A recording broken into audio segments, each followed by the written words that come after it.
being late. Before we get started, Representative Guyson, would you like to lead us in the Pledge of Allegiance, please?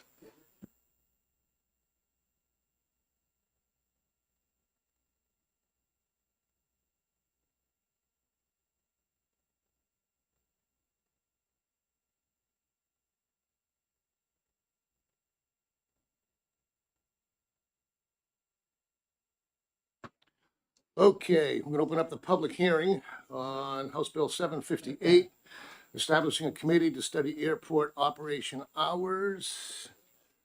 Hold on one second.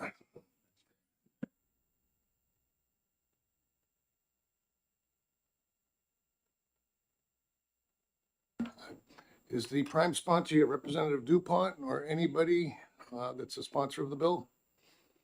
Seeing none, as a typical courtesy, can I get somebody to introduce the bill? Just to make it official.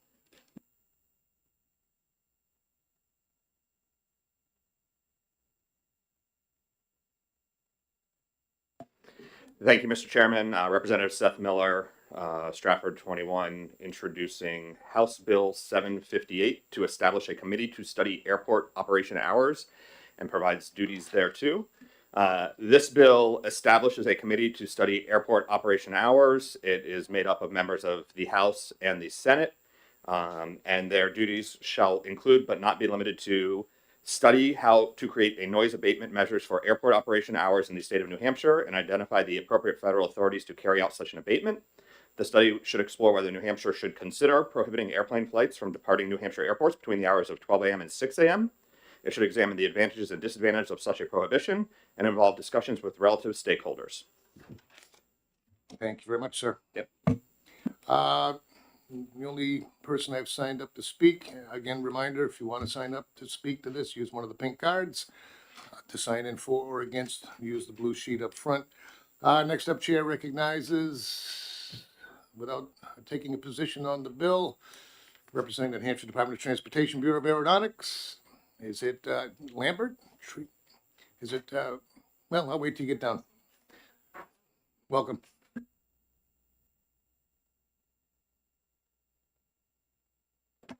Sorry about that. It's Tuesday, not Monday. I came today just. Can I just get you to introduce yourself? And who you represent? Tricia Lambert. I'm the administrator for the Bureau of Aeronautics, and I'm here just to provide technical information for this bill. I know it's just for a committee. Should it come to pass, we're happy to assist with that process if it comes to be.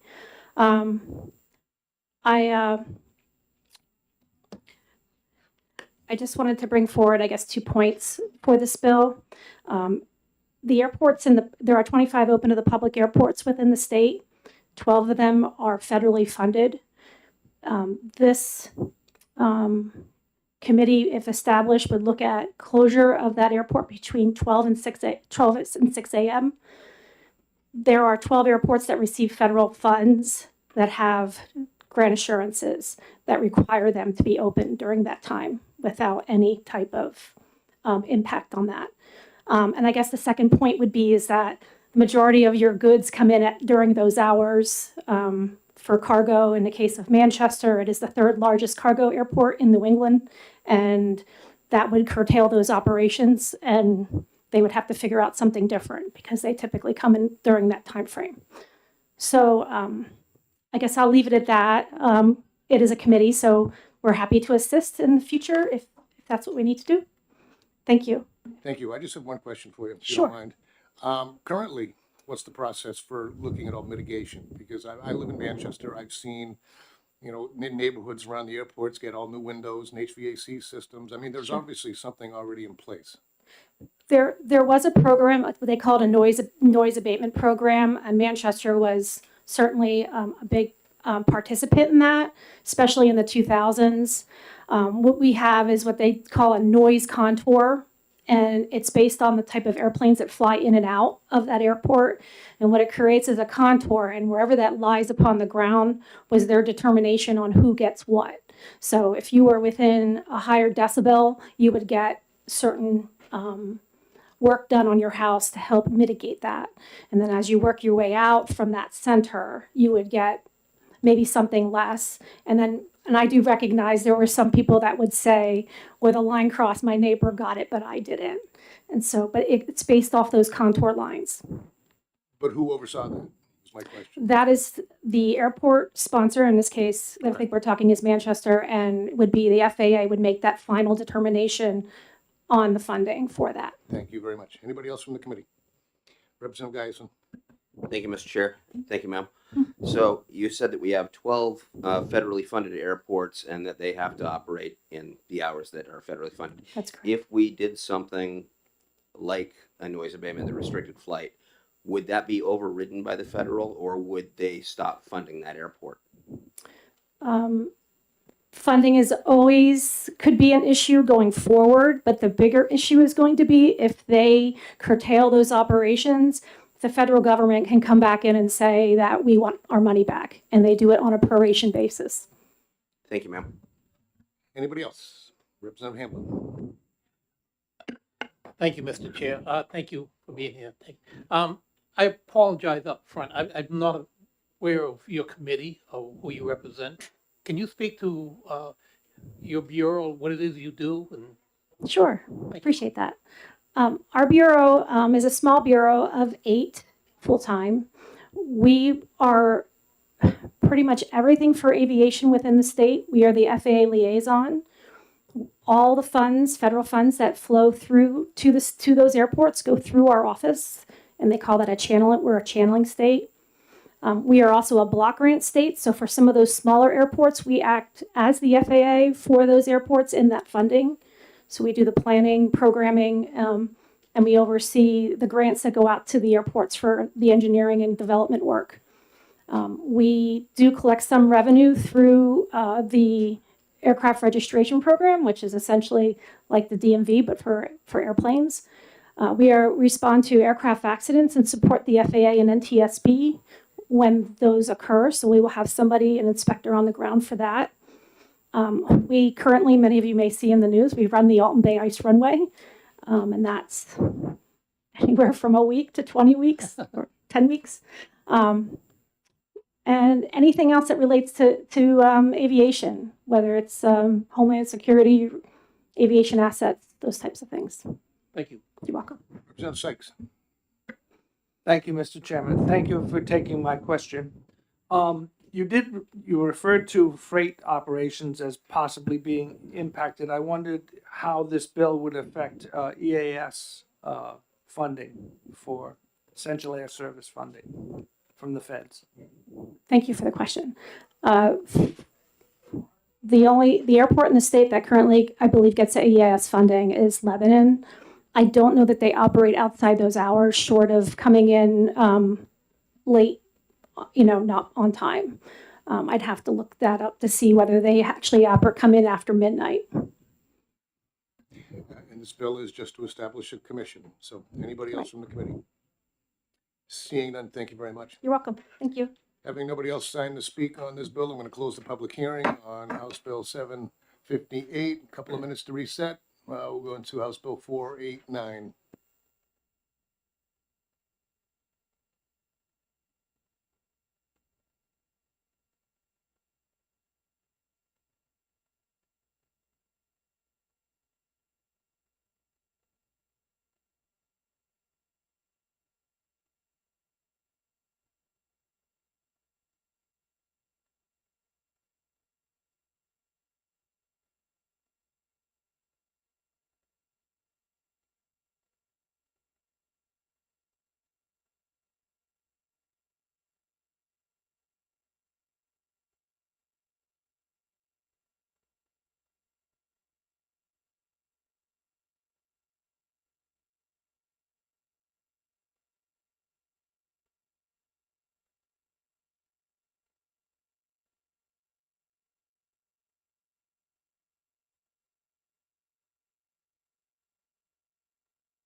Even as a sponsor, I'm this, okay.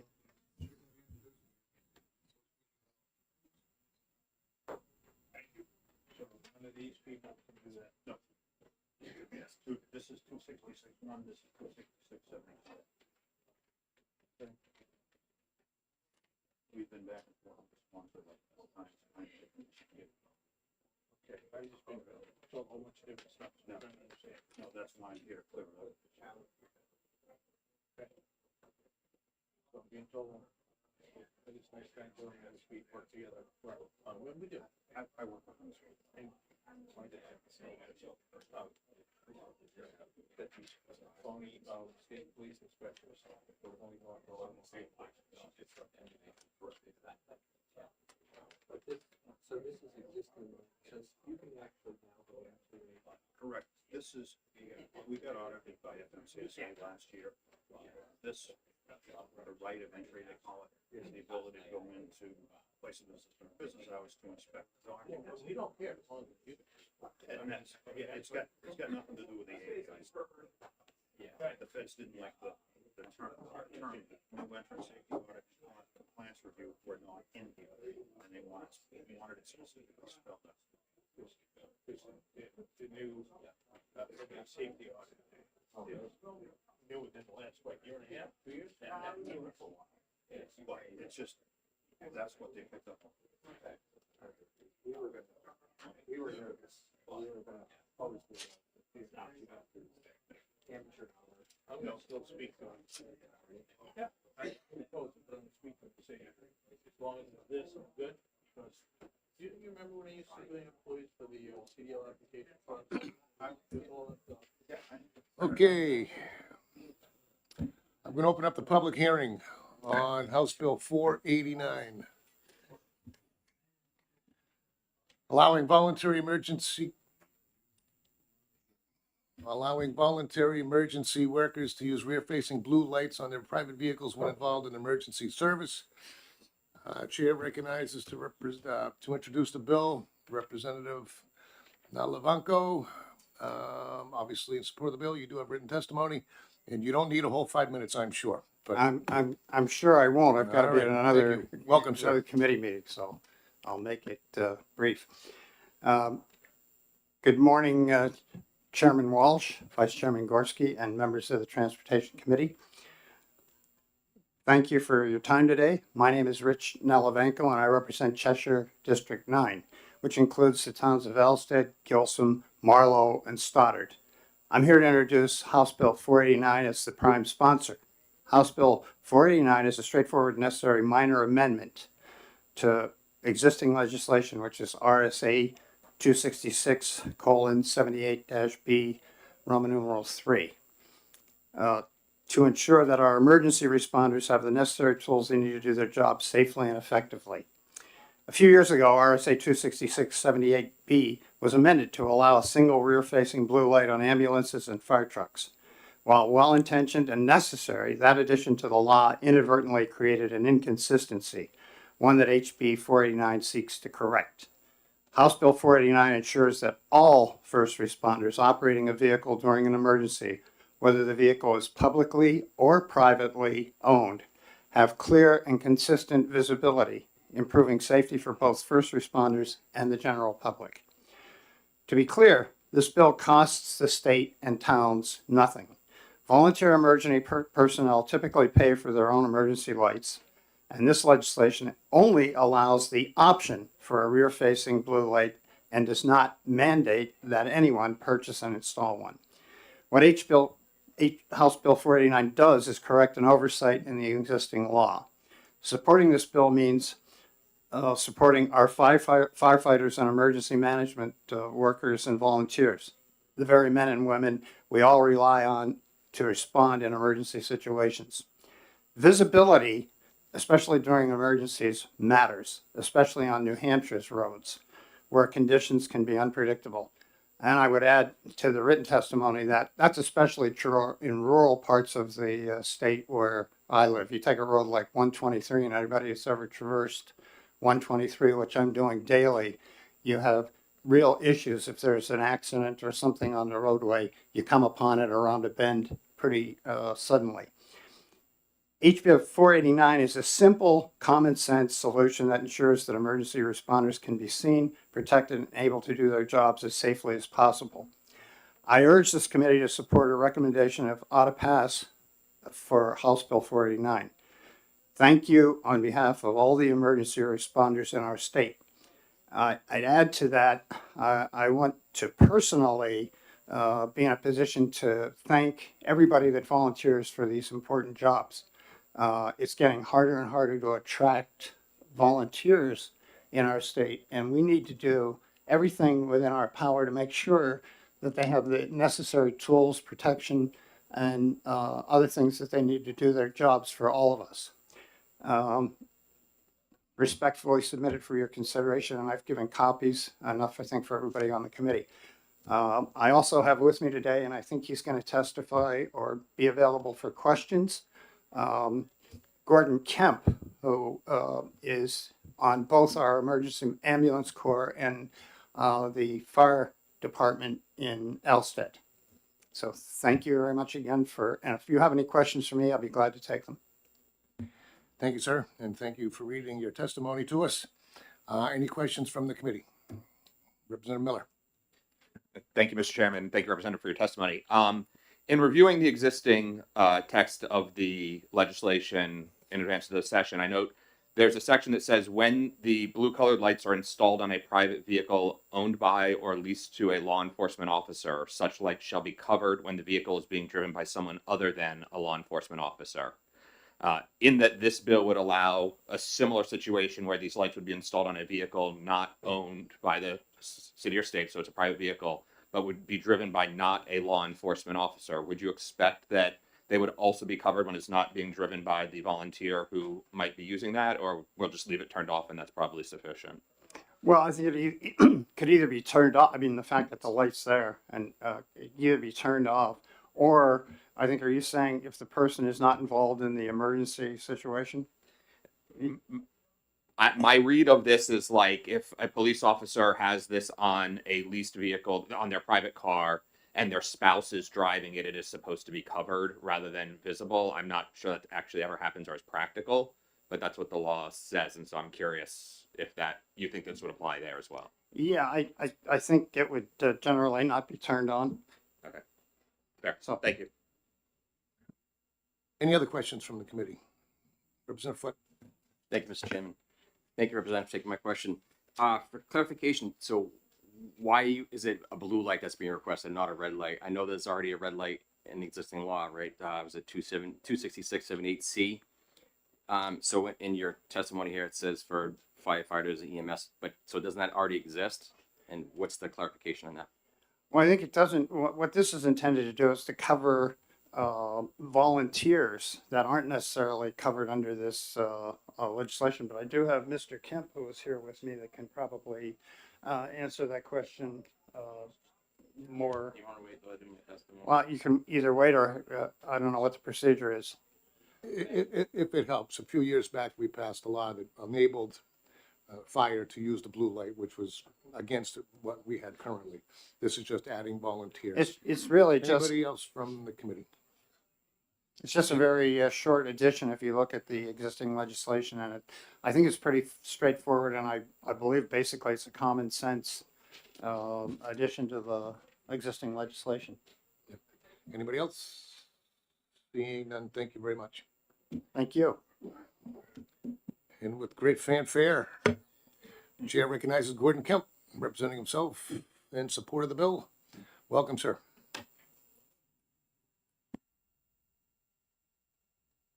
Good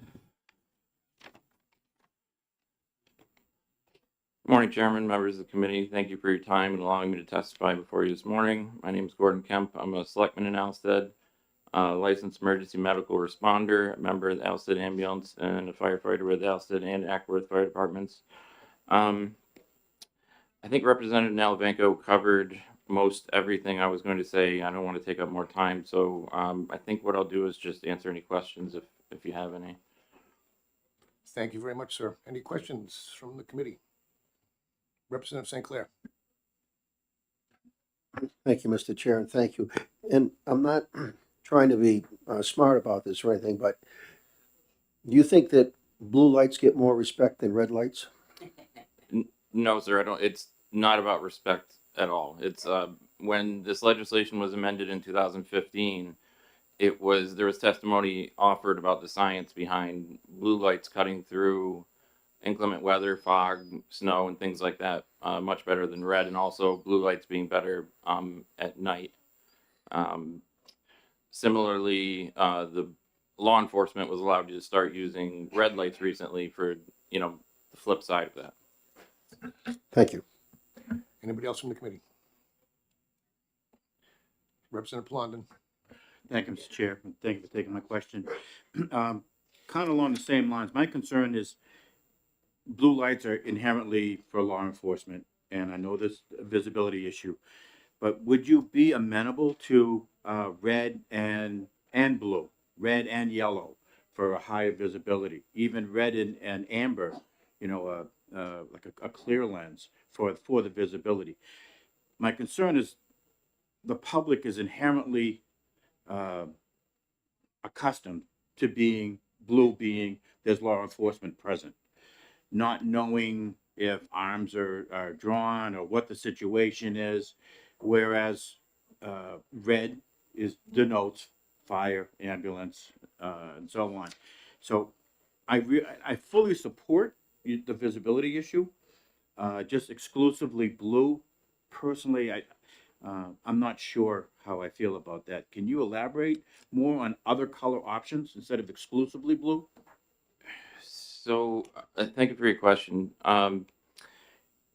So to be clear, this is only adding a single rear-facing blue light that would be in addition to red lights that are already in use. And it's my understanding the law requires 360-degree visibility of emergency lights. So both the sides and the front would be red, and I believe you can use amber as well. It's only on the rear and a single light. And no volunteers are going to show up with, a full side or the whole rear or the whole front, flashing blue. It's just a single small light on the rear to attract attention and cut through the clutter and cut through inclement weather. It's the exact same reason why we do it on the fire trucks and ambulances currently. Those are all red and amber and white, and then the single rear blue light. Further questions? Seeing none. Thank you very much, sir. Thank you. Next up, Chair recognizes Matt Amatucci, representing the New Hampshire State Police, in opposition to the bill. Welcome, sir. Good morning, Mr. Chair. Good morning, committee members. My name is Matt Amatucci. I'm here in opposition of this bill on behalf of the New Hampshire State Police. We view this as a public safety concern. The primary reason for restricting blue lights to emergency vehicles is to maintain public safety and trust. Increasing the amount of blue lights on our roadways will lead to misidentification and confusion from the public. Historically, blue lights have been reserved for law enforcement and first responder vehicles.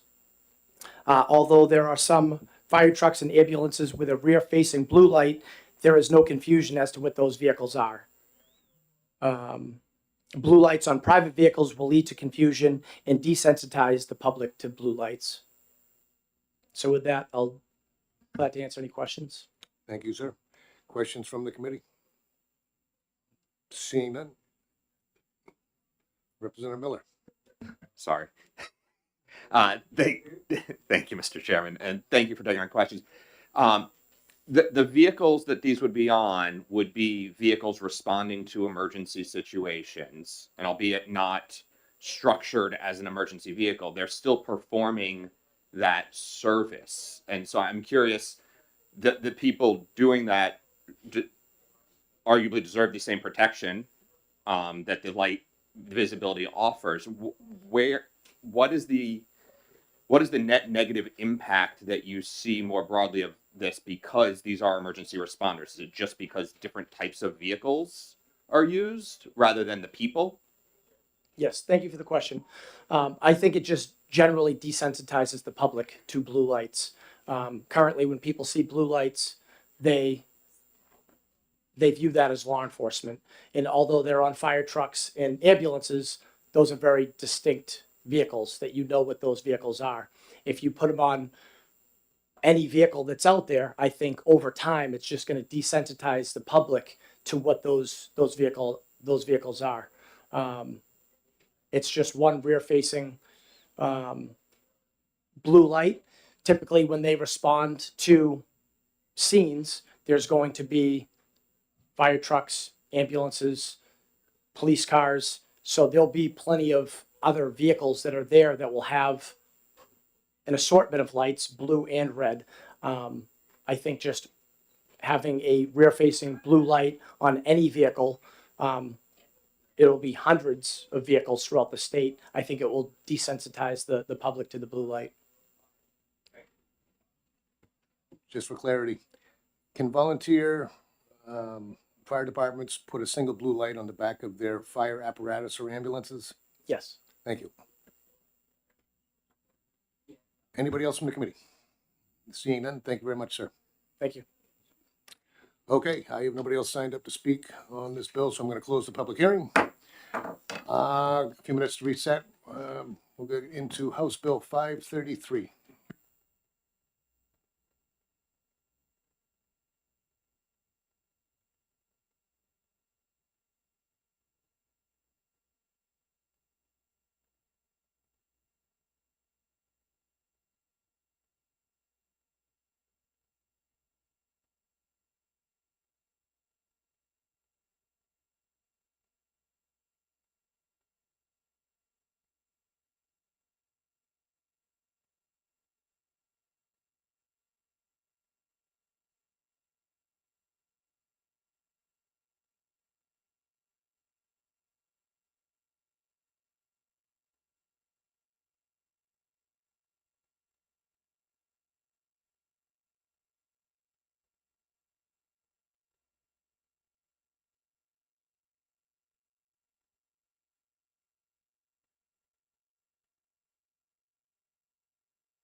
All right, good morning, everybody, or welcome back, I should say. I'm going to open up the public hearing on House Bill 533 relative to the use of civilian employees in commercial truck inspections. I'm looking in the gallery and I do not see anybody that's a sponsor of this bill or or co. So as a common courtesy, can I ask somebody to formally introduce the bill for the committee? Thank you, Representative Foote.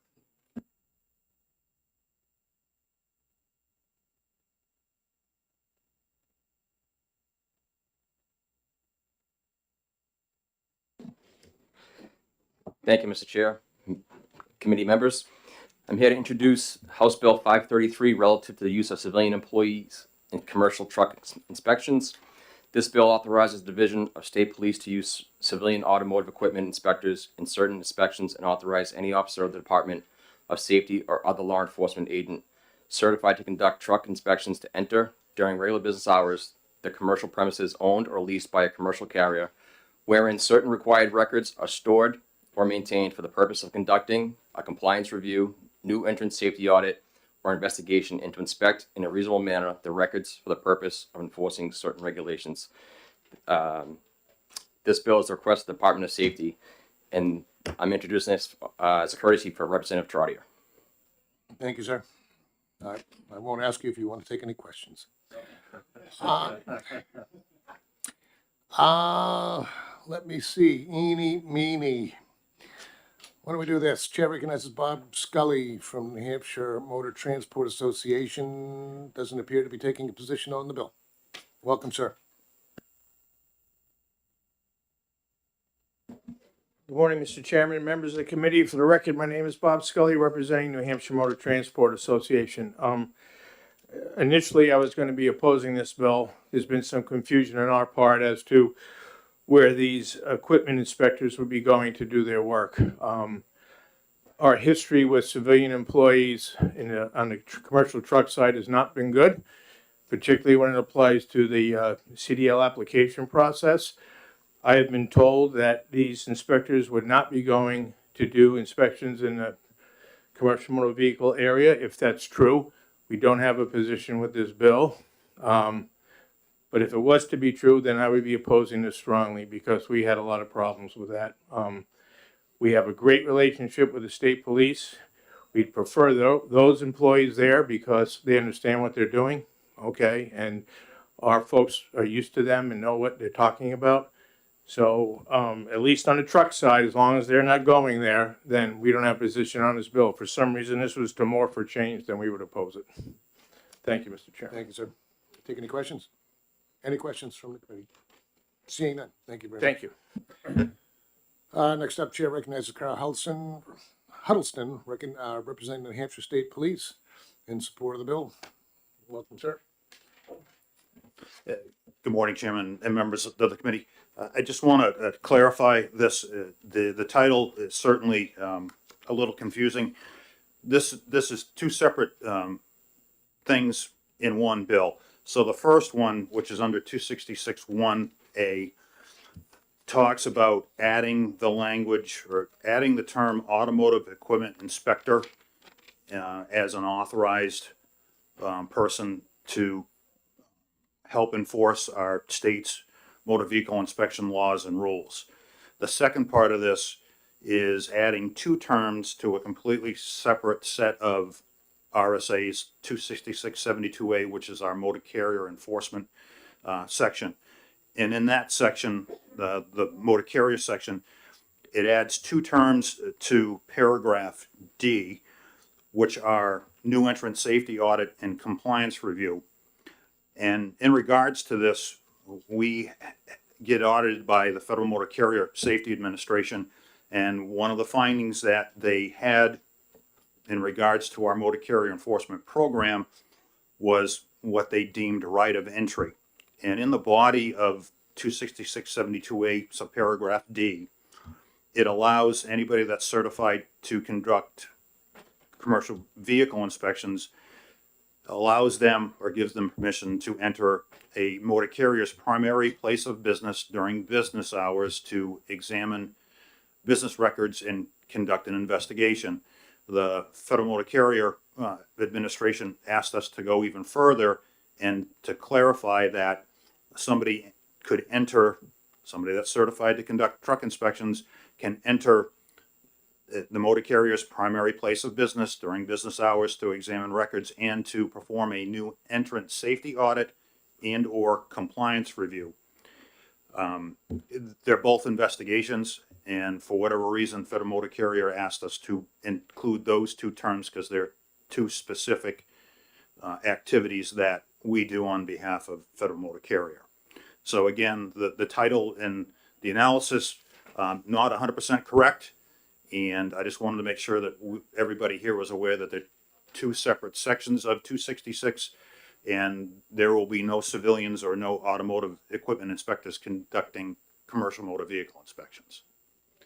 And I will take any questions if there are any. Thank you. Yeah, thank you for that. Actually, I have two. I'm a little confused. On the first section, in terms of automotive equipment inspectors, I thought you were already doing that. We are. This just adds that title into the section as an authorized person to do it. So how were you doing it previously without something in statute? Because I have to be honest with you, and I'm asking this because I have heard nothing good about anybody other than state police monitoring the inspection stations. They all walk around with Napoleon attitudes. So how were you doing it previously?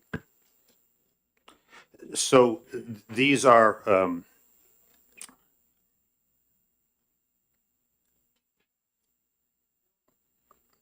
this adds, basically it's adding automotive equipment inspector. It's one of our civilian employees that's authorized by the director of motor vehicles to do this. If that makes sense to you, sir. Yeah, kind of. I'll follow up. My second question on this was just to follow up with Mr. Scully. Safe to say that subparagraph D, law enforcement agent certified to conduct truck inspections. That means it's somebody from law enforcement? Correct. Period. Correct. And they would have to have been trained to do, Okay. commercial vehicle inspectors, which is only, state police in the state. All right, so it's not an equipment inspector No, authorized by law enforcement? no, Okay. not at all. Two completely different things. However, Alright. they ended up in the same bill. Just looking for some clarity. Thank you very much. Thank you. Anybody else from the committee? Representative Gorski? Thank you, Mr. Chairman, and thank you, Colonel, for taking my question. Can you elaborate a little bit more? What's the difference between a compliance review and a new entrance safety audit? Thank you for the question. The new entrant safety audit is for a motor carrier that has received a DOT number within the last 16 months, basically a new carrier. And the new entrant safety audit, as I call it, it's the warm and fuzzy side of what we do. There's no enforcement action taken by us if we find deficiencies. A compliance review is going in and actually looking for deficiencies or violations of either state law or federal regulation. Sure. Anybody else? Representative London? Thank you, Mr. Chair. Thank you for taking my question. So the way I understand this, even though it's not mentioned in the body of the legislation, this would authorize civilian automotive inspectors in the RSAs as it's in the body now. My understanding is that they would only, the automotive and equipment inspectors would only be citing violations of our administrative rules. If through the course of their working or investigations or monitoring either car dealers or inspection stations, if they find a violation of law, it gets turned over to one of our troopers. So they will not, they may recognize a violation of state law, but it is then turned over to somebody from law enforcement to continue with. Thank you. Thank you, Mr. Chair. Is it against the law to violate your administrative rules? It is, however, in most instances, those results in an administrative hearing and not court action. Thank you. Anybody else? Representative Miller? Thank you, Mr. Chairman. Thank you for taking the question. How would the civilians that are performing this role be sourced, for lack of a better word, identified, certified, licensed, trained, and paid for this role? Who's handling the budget for that, and how are these people being found, trained, and then how's the budget handled for that? Thank you for the question. They're an employee, a civilian employee of the New Hampshire State Police. So they go through the hiring process with us. They go through a training process with us, both us and the Division of Motor Vehicles. All of these automotive equipment inspectors are also certified motor vehicle inspectors, like your normal local garage would be. So they are trained and they are hired through the state police process. Anybody else? Seeing none. Thank you very much, sir. Thank you. Okay, I have nobody else signed up to speak on this bill. So I'm going to close the public hearing on House Bill 533. We actually not only have caught up, but we are early. 10:30 is our next hearing on House Bill 594. See you then.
It being 10:32, I'd like to open up the public hearing on HB 594 relative to the definition of a way. We don't see the prime sponsor, so Representative Foote will be introducing it as a courtesy. Thank you, Representative. Thank you, Mr. Chair, members of the committee. I'm here to courtesy introduce House Bill 594 relative to the definition of a way. This bill repeals the alternate definition of a way for the purposes of driving after suspension or revocation statute. This bill is at the request of the Department of Justice. Thank you. Okay, thank you, sir. Okay, the chair now would like to recognize Representative Lyon, who opposes the bill. Welcome to transportation, Representative. Thank you, Mr. Chairman. For the record, I am Erica Leon, representative for the town of Derry, which is Rockingham 13. And this bill seeks to repeal language that was passed by this committee last year in what I like to call the right to mow section. Prior to passing that bill, if you had your license suspended for doing bad things like driving under the influence, and you drove a riding lawnmower in the state, you were subject to 7 days in jail, because the law previously didn't differentiate between driving anywhere in the state and driving on a way. This specific language that's being removed was written with the intention that if you don't know where the actual legal edge of your property is and your lawn goes 4 feet further, you won't risk spending 7 nights in jail for mowing up to the edge of your grass. As we worked through with this, and I worked on this bill with the Department of Motor Vehicles, they didn't see any problems with the language as it's written. However, speaking prior to this meeting, it sounds that this could be interpreted that somebody could drive in a demolition derby down the median of I-93 without any charges and without any problems for them driving that way with a suspended license.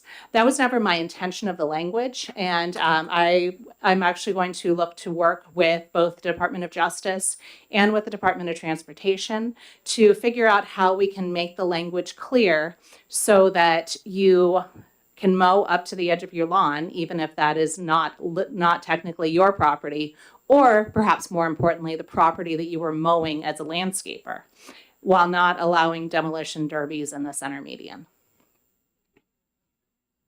Thank you, Representative. Any questions from the committee? Representative Hill. Thank you, Mr. Chairman, and thank you for taking my question, Representative. Is this strictly about mowing, or is that euphemistically used? Thank you for the question.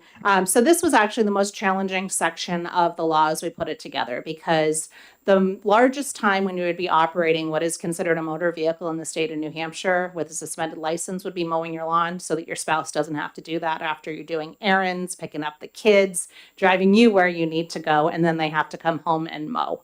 That was one of the large intentions of the bill previously. There was some concern that this language that they're addressing could mean that somebody could just drive right on the edge of the property, which was never my intention.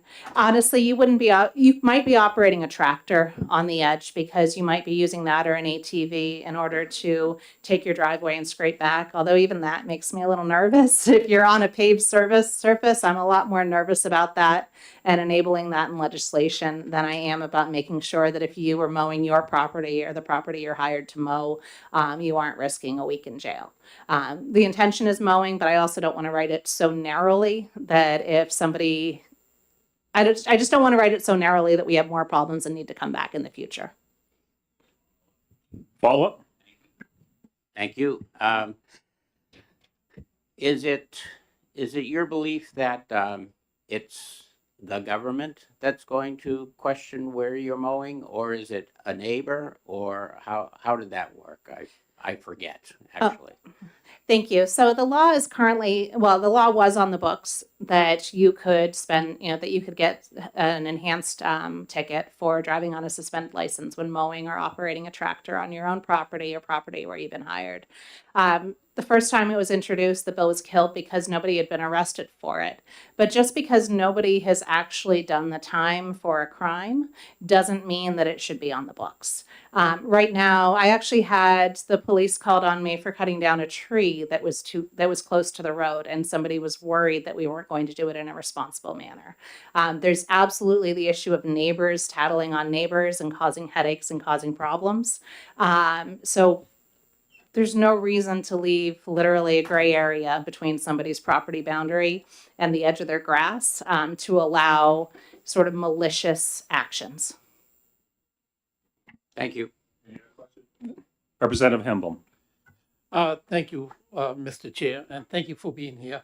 So just to get some, you talk about somebody with a suspended license on a lawnmower, riding lawnmower, cutting grass on their property, which happens to be in a right of way on the street, so they can be arrested for driving on a suspended license. Is that correct?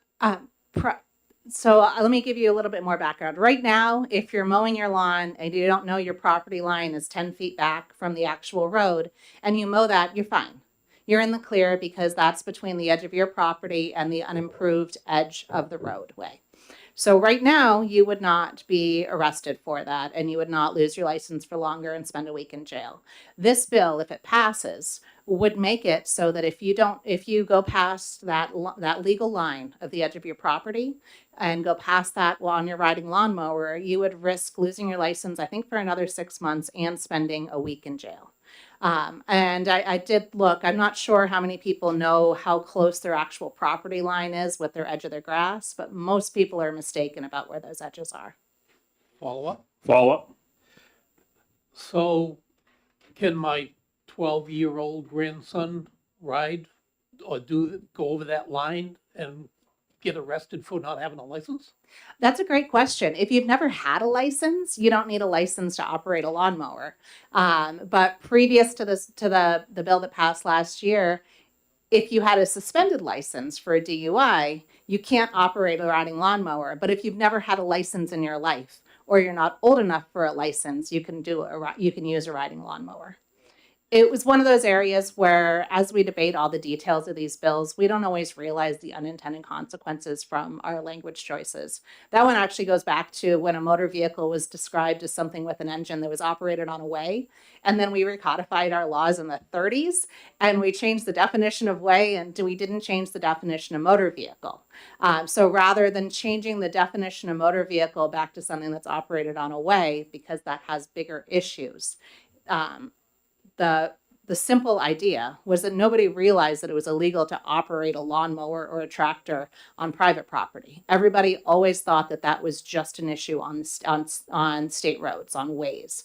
But that's not what the law said. So I came in last year, changed that language so that if you have a suspended license, you're treated the same as somebody who's never had a license in operating a lawnmower or a tractor or another motor vehicle. And this bill today is one that would make it so that there's a gray area between your property and the lawn where you get in a whole heap of trouble. Thank you. Any other questions? Representative Patero.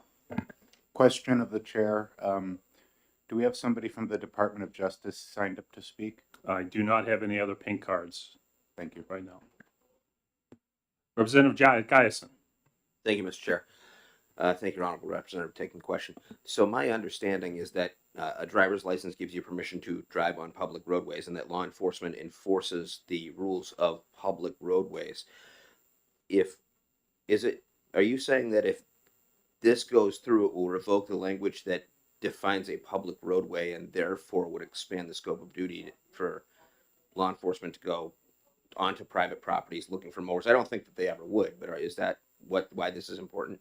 The reason this is important is because the way is defined as that section from the edge of one property to another where a road is.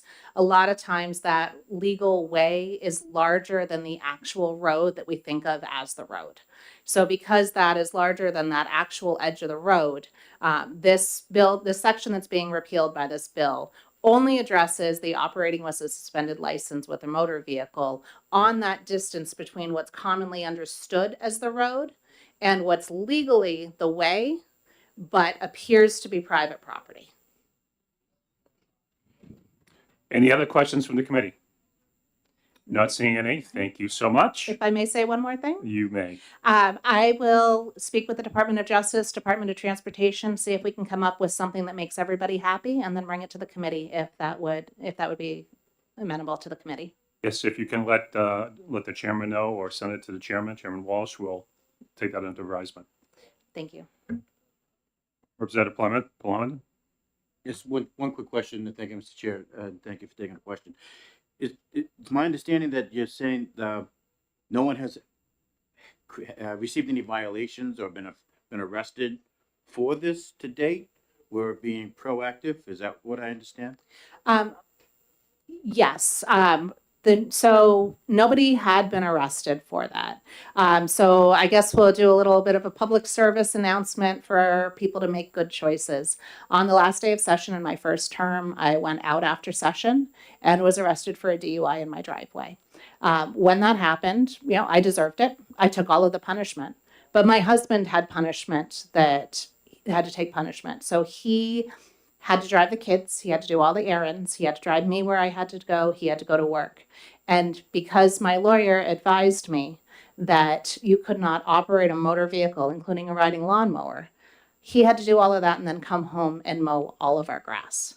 I may be a bit of a special case because there's some people in town that like me, some people that don't. I live 1.5 miles from the police station on a major road, and everybody sees me when I'm out in my yard. I was not willing to be a test case, to be the first person arrested for that, lose my license for another 6 months, and spend 7 nights in jail away from my young children. Rather than having the very heavy hand of the law come down on somebody, I thought the appropriate thing was to change this in the legislature. I have to say, every time I bring this up, I'm ashamed about what I did. But I can't change the past, and I'm not the only person in the state that's made that mistake. So I want to make sure that I'm standing up for everybody, especially those who have made a mistake, and make sure that all future repercussions are proportionate. Any other questions from the committee? Not seeing any. Thank you so much. Thank you. Not having anybody else here testify, I'm going to close the public hearing on HB 594.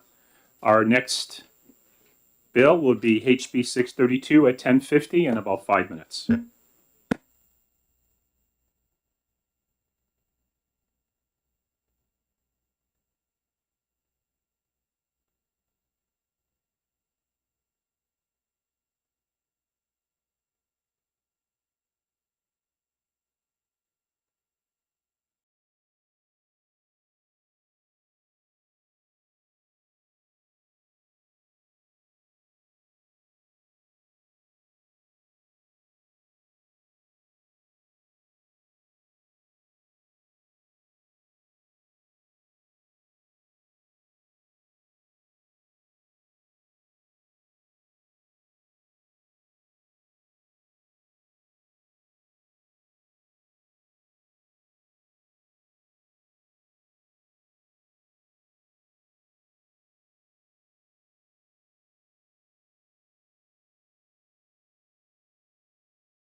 Okay, it being 10:50, I'd like to open up the public hearing on HB 632, permitting healthcare providers affiliated with the Veterans Administration to certify medical accommodations on behalf of veterans residing in New Hampshire. Chair-elect and I recognize the prime sponsor, Representative Guyson. Hello, sir. Thank you, Mr. Chair. Thank you, honorable members of the committee.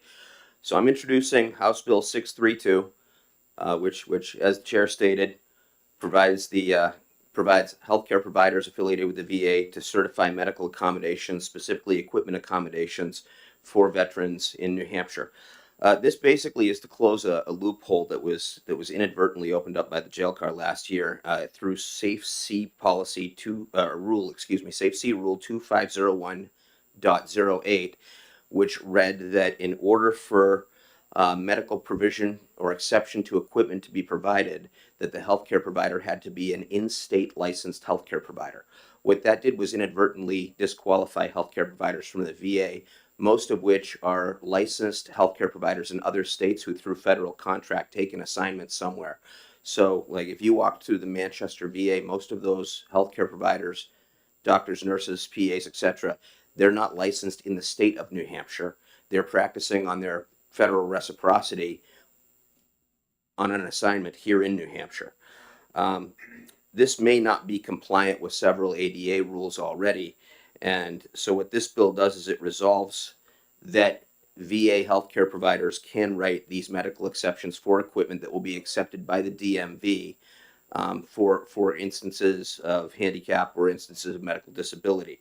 I did sit with Director Marasco. I sat with the Adjutant General, and I sat with the Chief Medical Officer at the Manchester VA Hospital. And all three of them said it would take us less time to put legislation through to close this loophole than it would for them to go through the rules change process. So it was recommended that we pursue this legislation. It'll restore the intent of the law faster than going through the rules change process, and it will likely keep us out of a major lawsuit. Pending any questions. Thank you, sir. Any questions from the committee? Representative Hemblum.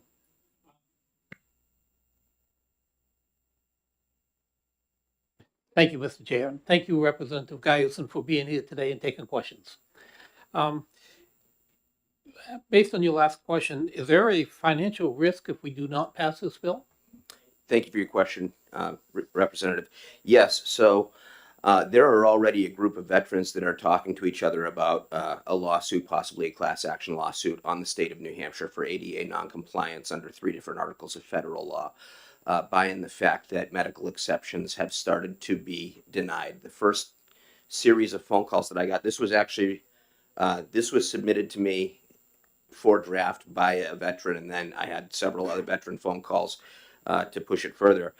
And basically, it started to manifest when people with eye injuries or chronic migraines started to get their windshield tint renewed, and the DMV said, we can't authorize that because your provider is not in state. And then we started looking at where that policy could be applied, and it can be applied to several other places, which is why at the end of the bill, there's bold lettering. There was an amendment put in to cover all medical exceptions where it was originally drafted toward the windshield tint, because that was kind of the low-hanging fruit. So my concern is that if this doesn't get through both bodies and signed by the governor quickly, we would be facing a lawsuit for ADA noncompliance. Thank you. Any other questions for the committee? Representative Miller.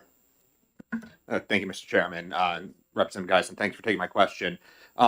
In reading this, I just want to understand, is your expectation that a medical provider associated or affiliated with the U.S. Department of Veterans Affairs, which is what's written here, would only be providing this for veterans? Or is this something where I, as a practitioner, could be doing some work for the VA and some work in private practice in Massachusetts, but issue something for a regular patient who lives in New Hampshire from my practice in Massachusetts who is not a veteran?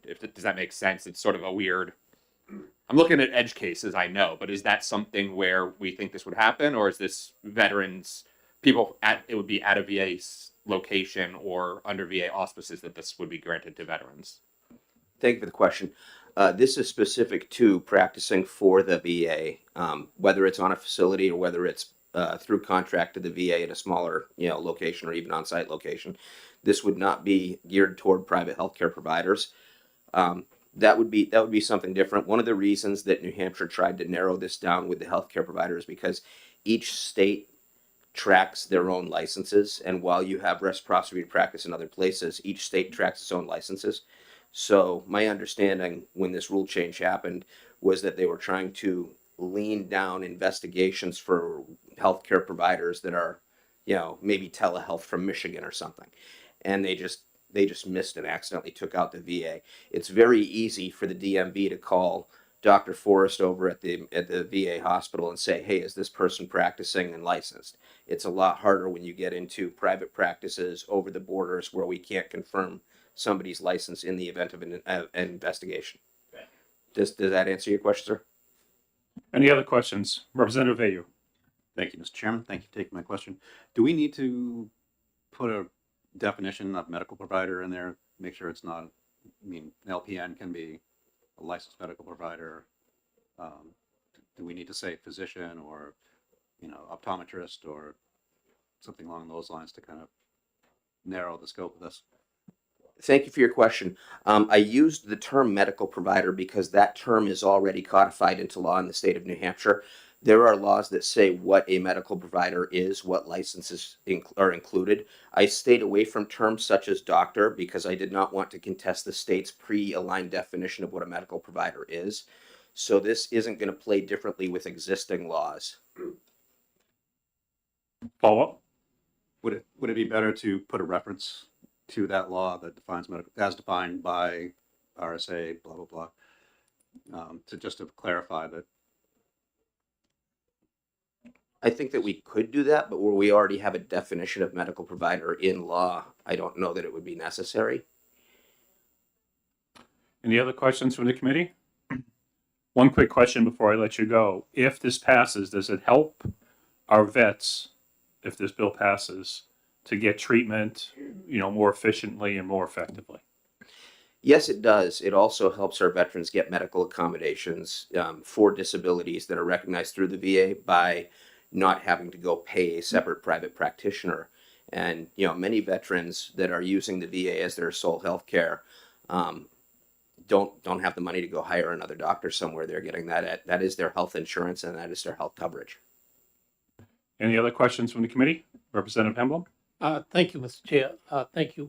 So just maybe a little clarification. So if we have a retired vet whose primary residence is New Hampshire, registers their vehicles, New Hampshire, et cetera, but sunbirds in Florida during the winter and receive care from the VA in Florida, what the VA in Florida says, okay, you need this in order to function in life, that is to be recognized here in New Hampshire. Yes, it would be any VA affiliated healthcare provider treating a citizen of New Hampshire. Thank you. Any other questions? Not seeing any. Thank you, sir. Chair, I'd now like to recognize Representative Leon, who is in support of the bill. Welcome back.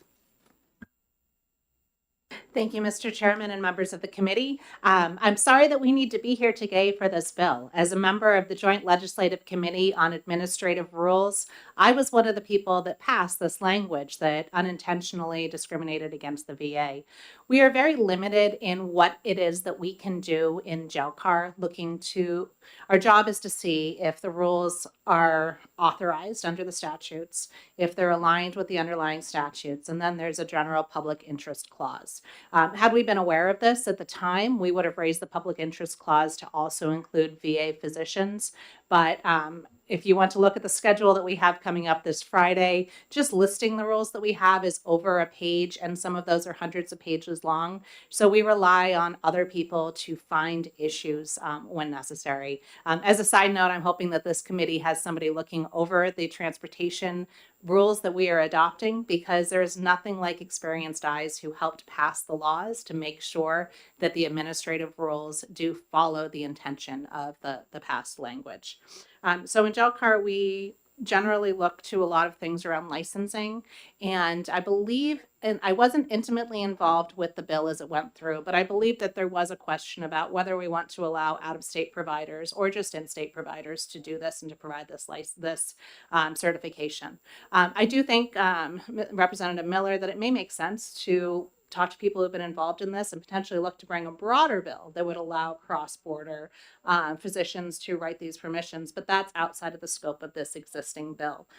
Speaking to Veterans Administration providers, if you look at veterans in New Hampshire, they don't just go to the VAs that are in New Hampshire. They go to the ones in Maine, they go to the ones in Vermont, and they go to the ones in Massachusetts.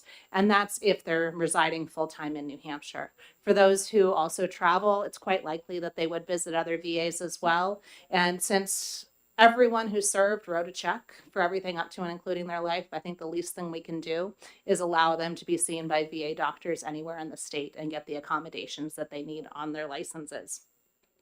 Speaking to the issue of medical providers and the definitions, this law is really informing some of the administrative rules that'll be readopted after we pass this law.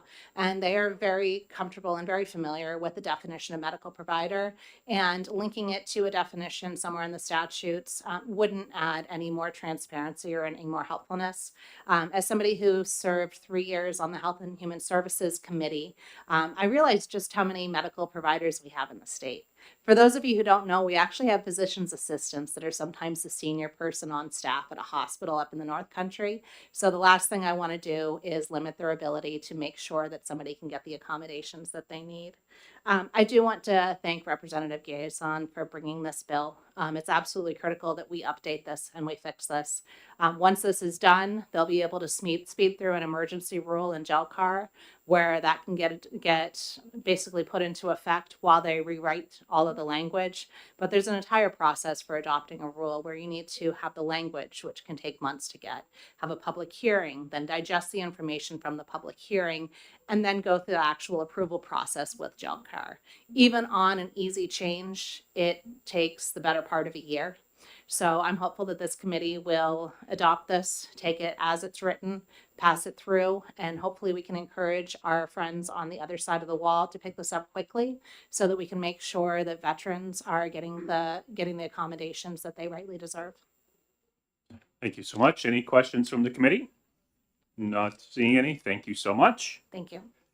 Chair would now like to recognize Representative Frecht, who's requesting for 2 minutes, who is in support of the bill. Welcome, sir, to transportation.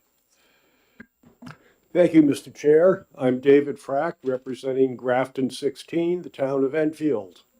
I do support this bill, and I would posit that there are civilians, non-veterans, who, if you were to amend the bill to include providers from neighboring states, would greatly benefit.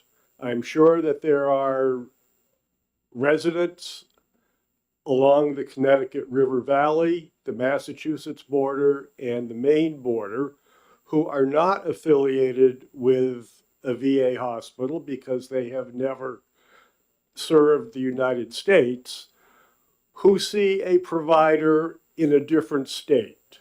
And as long as we are looking at this bill focused on veterans, I am asking the committee to broaden it slightly and make the same type of accommodation available to residents who seek and have been seeking their health care from a provider in a neighboring or abutting state. Thank you. Thank you. Any questions from committee? Representative Vayu. Just to clarify what you're saying, so if somebody who lives in New Hampshire goes to Boston and to seek a specialist, and the specialist says you need to have your window tinted to mitigate this problem, they would then have to come back to New Hampshire and find a specialist here to give them that waiver because the specialist in Massachusetts is not licensed in New Hampshire. That would be the case currently, and I'm proposing that the New Hampshire DMV would be able to accept the certification from the specialist in Boston or the primary care in, for instance, White River Junction. Follow up?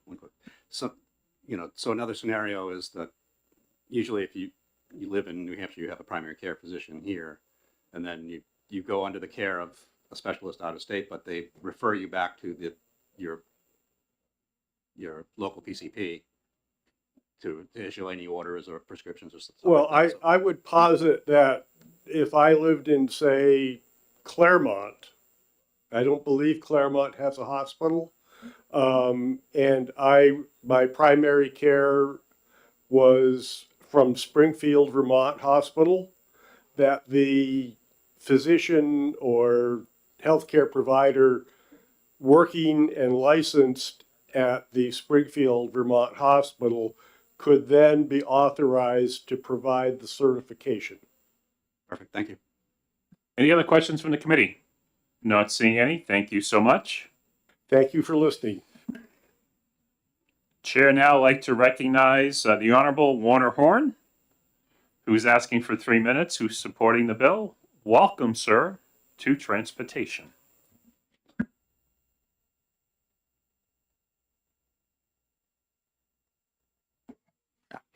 Thank you, Mr. Chairman, members of the committee. For the record, my name is Werner Horn, and I'm happy to tell you everything I'm going to say has already been said. So with that, I'm in support of the bill, and I'm hopeful that we can close this loop inadvertently open. Awesome. Any questions from the committee? Not seeing any. Thank you so much. That is the last person I have that wants to testify on this. So I'm going to close the hearing on HB 632. Our next bill would be in about 5 minutes, HB 452.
11, I'm going to open up the public hearing on HB 452 FN relative to the issuance of driver's licenses for aliens temporarily residing in New Hampshire.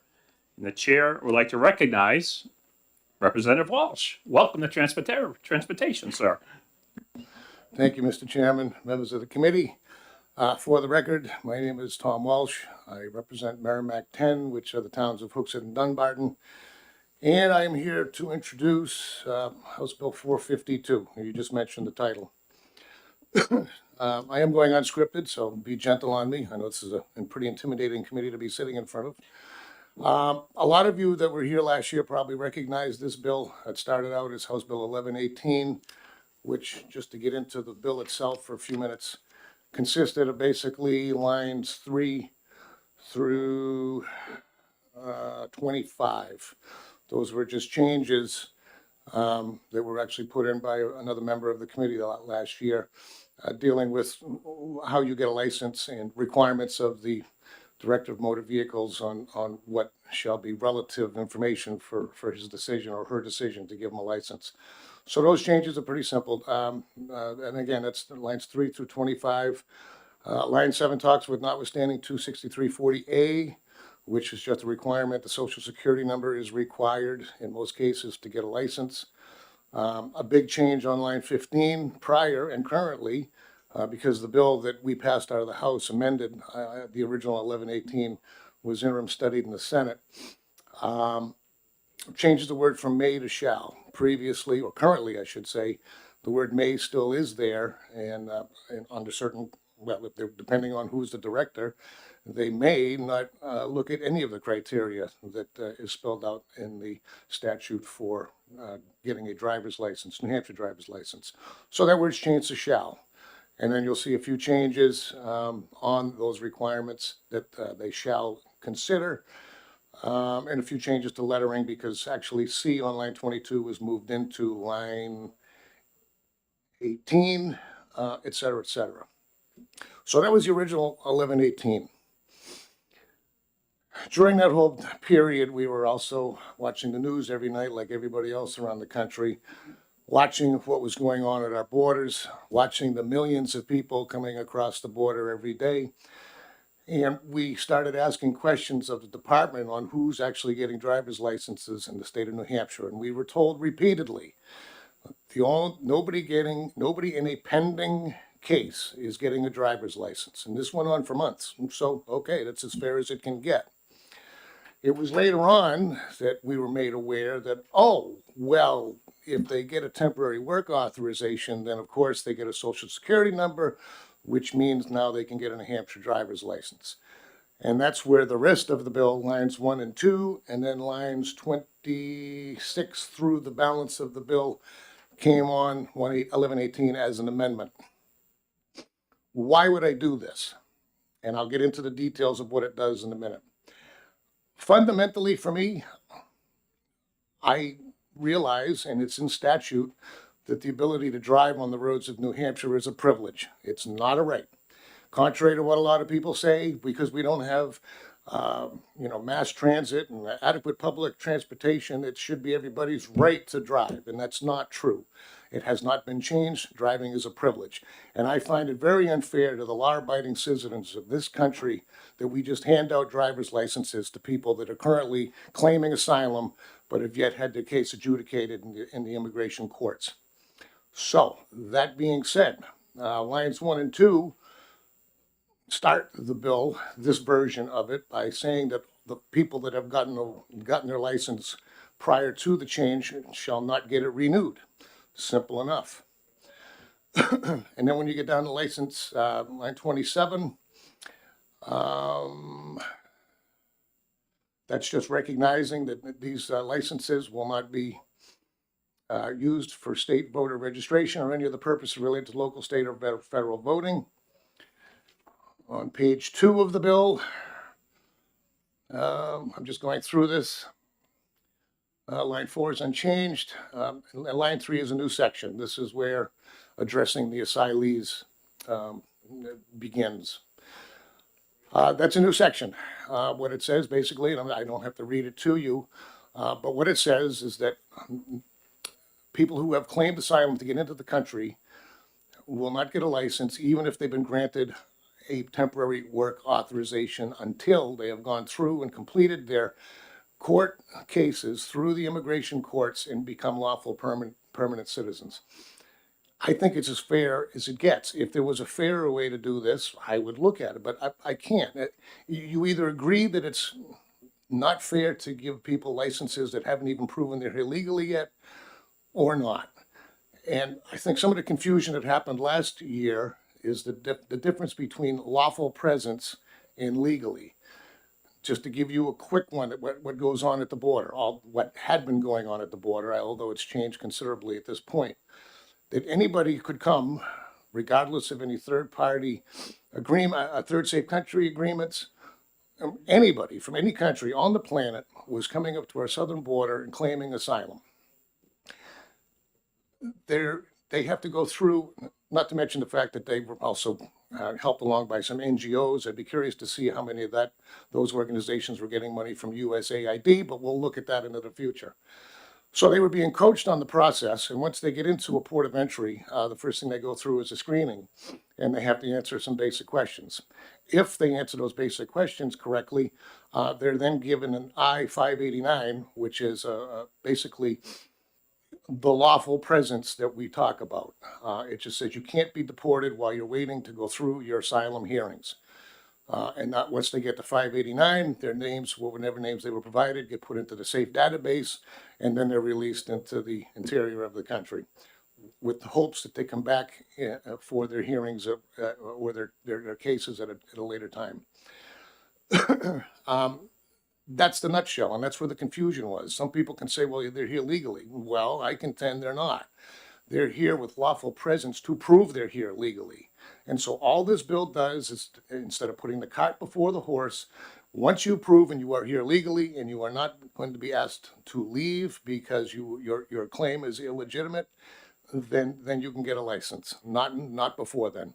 To give them and just hand out our licenses prior to proof that you are here legally, I don't think it's fair to the citizens, and that's why I put this forward. Just to be honest with all of you, obviously we put this in November. Nobody knew what today was going to look like.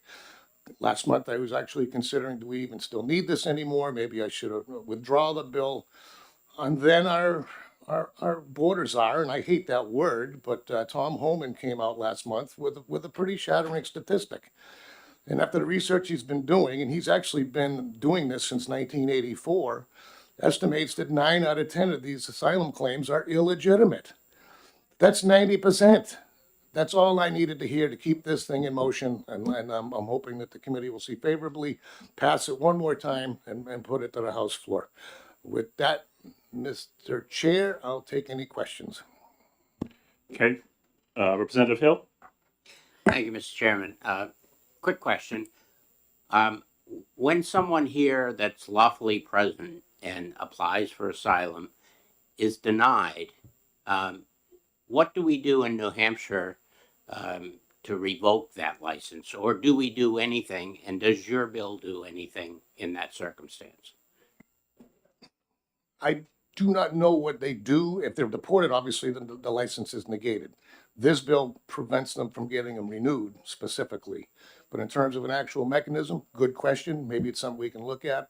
If they're denied their asylum, I mean, granted, they have to leave. Well, that's not necessarily true.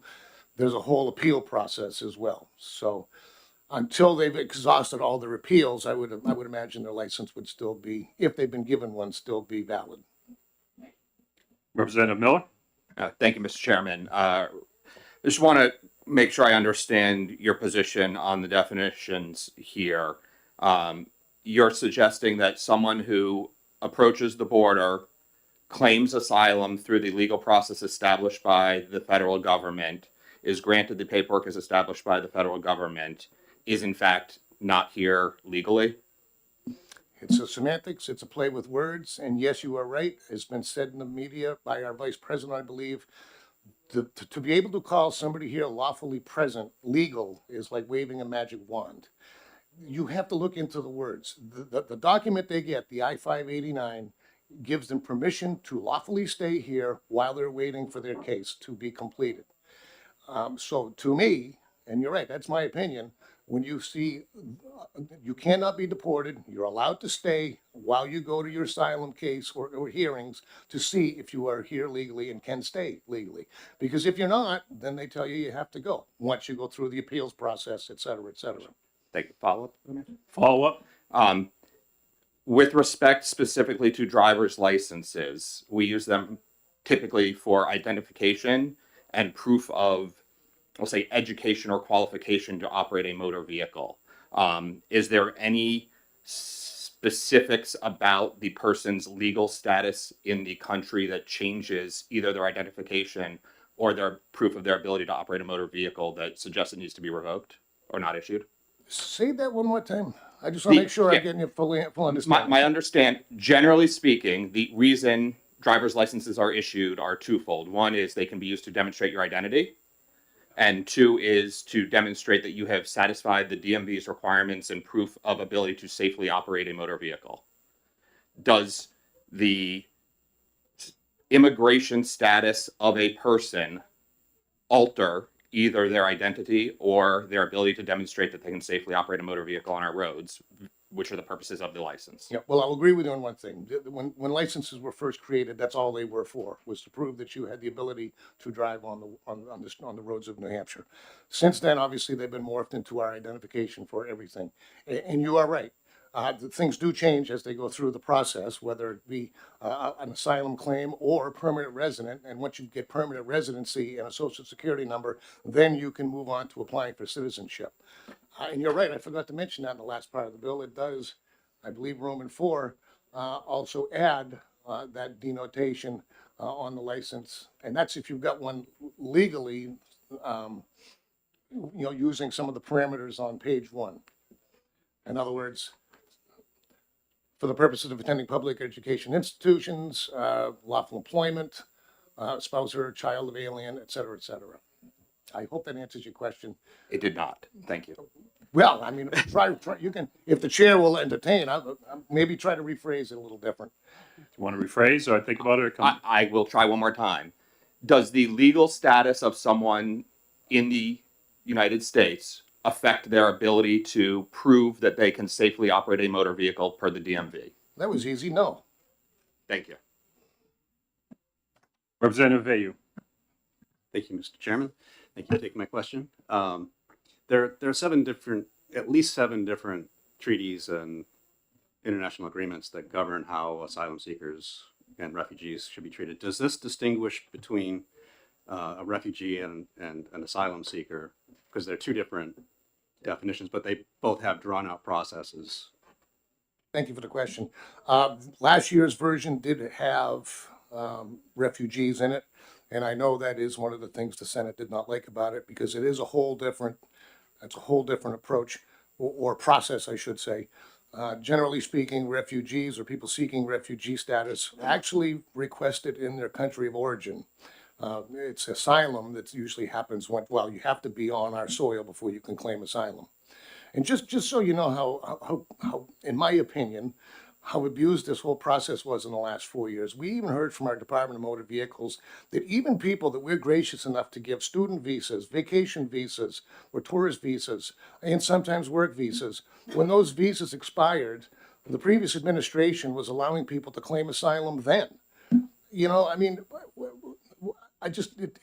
everybody should be outraged on what we saw for the last 4 years, and this is just in my opinion, just a fair way to deal with who gets the privilege to drive in this state. Representative Pataro. Thank you, Mr. Chair, and thank you for taking my question. I need to be brought up to speed. I served on the Transportation Committee in 2021. You mentioned HB 1118, which you said is in interim study in the Senate currently. Is that the case? They put it in, thank you for the question, they put an interim study last term. So essentially it's gone from the Senate now. So just to give you an example, one of the people that had an issue with the word refugee in the previous bill, which is one of the reasons it went to interim study, is now a Senate co-sponsor. So I believe that the small changes I made by eliminating those other two categories, or that one category, was sufficient enough for them to move forward with supporting it. Follow up, Mr. Chair. Follow up?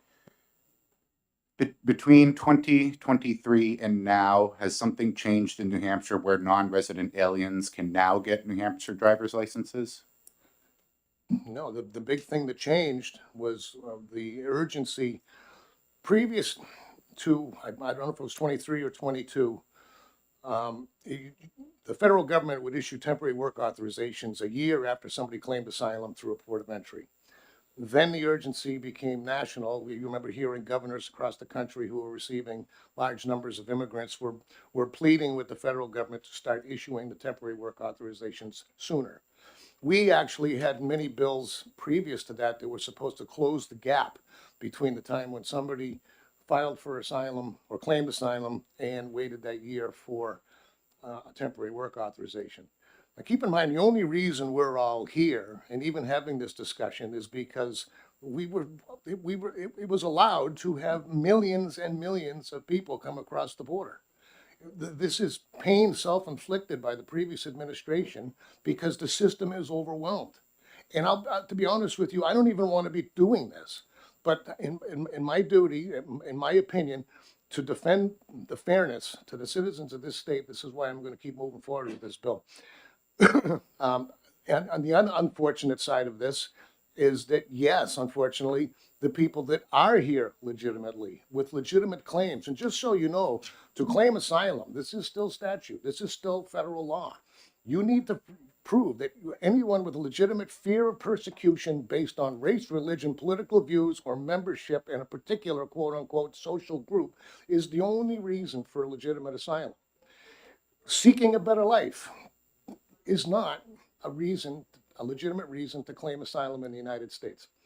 So unfortunately, the people that are truly here under the definition of asylum, seeking refuge, well, not refuge, but seeking asylum from these situations, they're caught up in the same system. And now, based on the millions of people that have overwhelmed the process, I hear 8-10 years before some of these people are going to be getting their day in immigration court to prove their status or to prove they're legitimately here. I don't know if that helps, but Tremendously, thank you. yeah. Representative Sykes? Yeah, thank you, Mr. Chairman. Representative Walsh, do you have any inkling of how many people in the last, you are correct that it takes 10 years perhaps to get your hearing. Do you have any knowledge of the numbers of asylees over the last 10 years who are currently driving and supporting their families would be affected by this bill? I do not represent Sykes, and it's unfortunate they may be caught up in this whole thing. But once again, this is not our fault that we're in this situation. Follow up?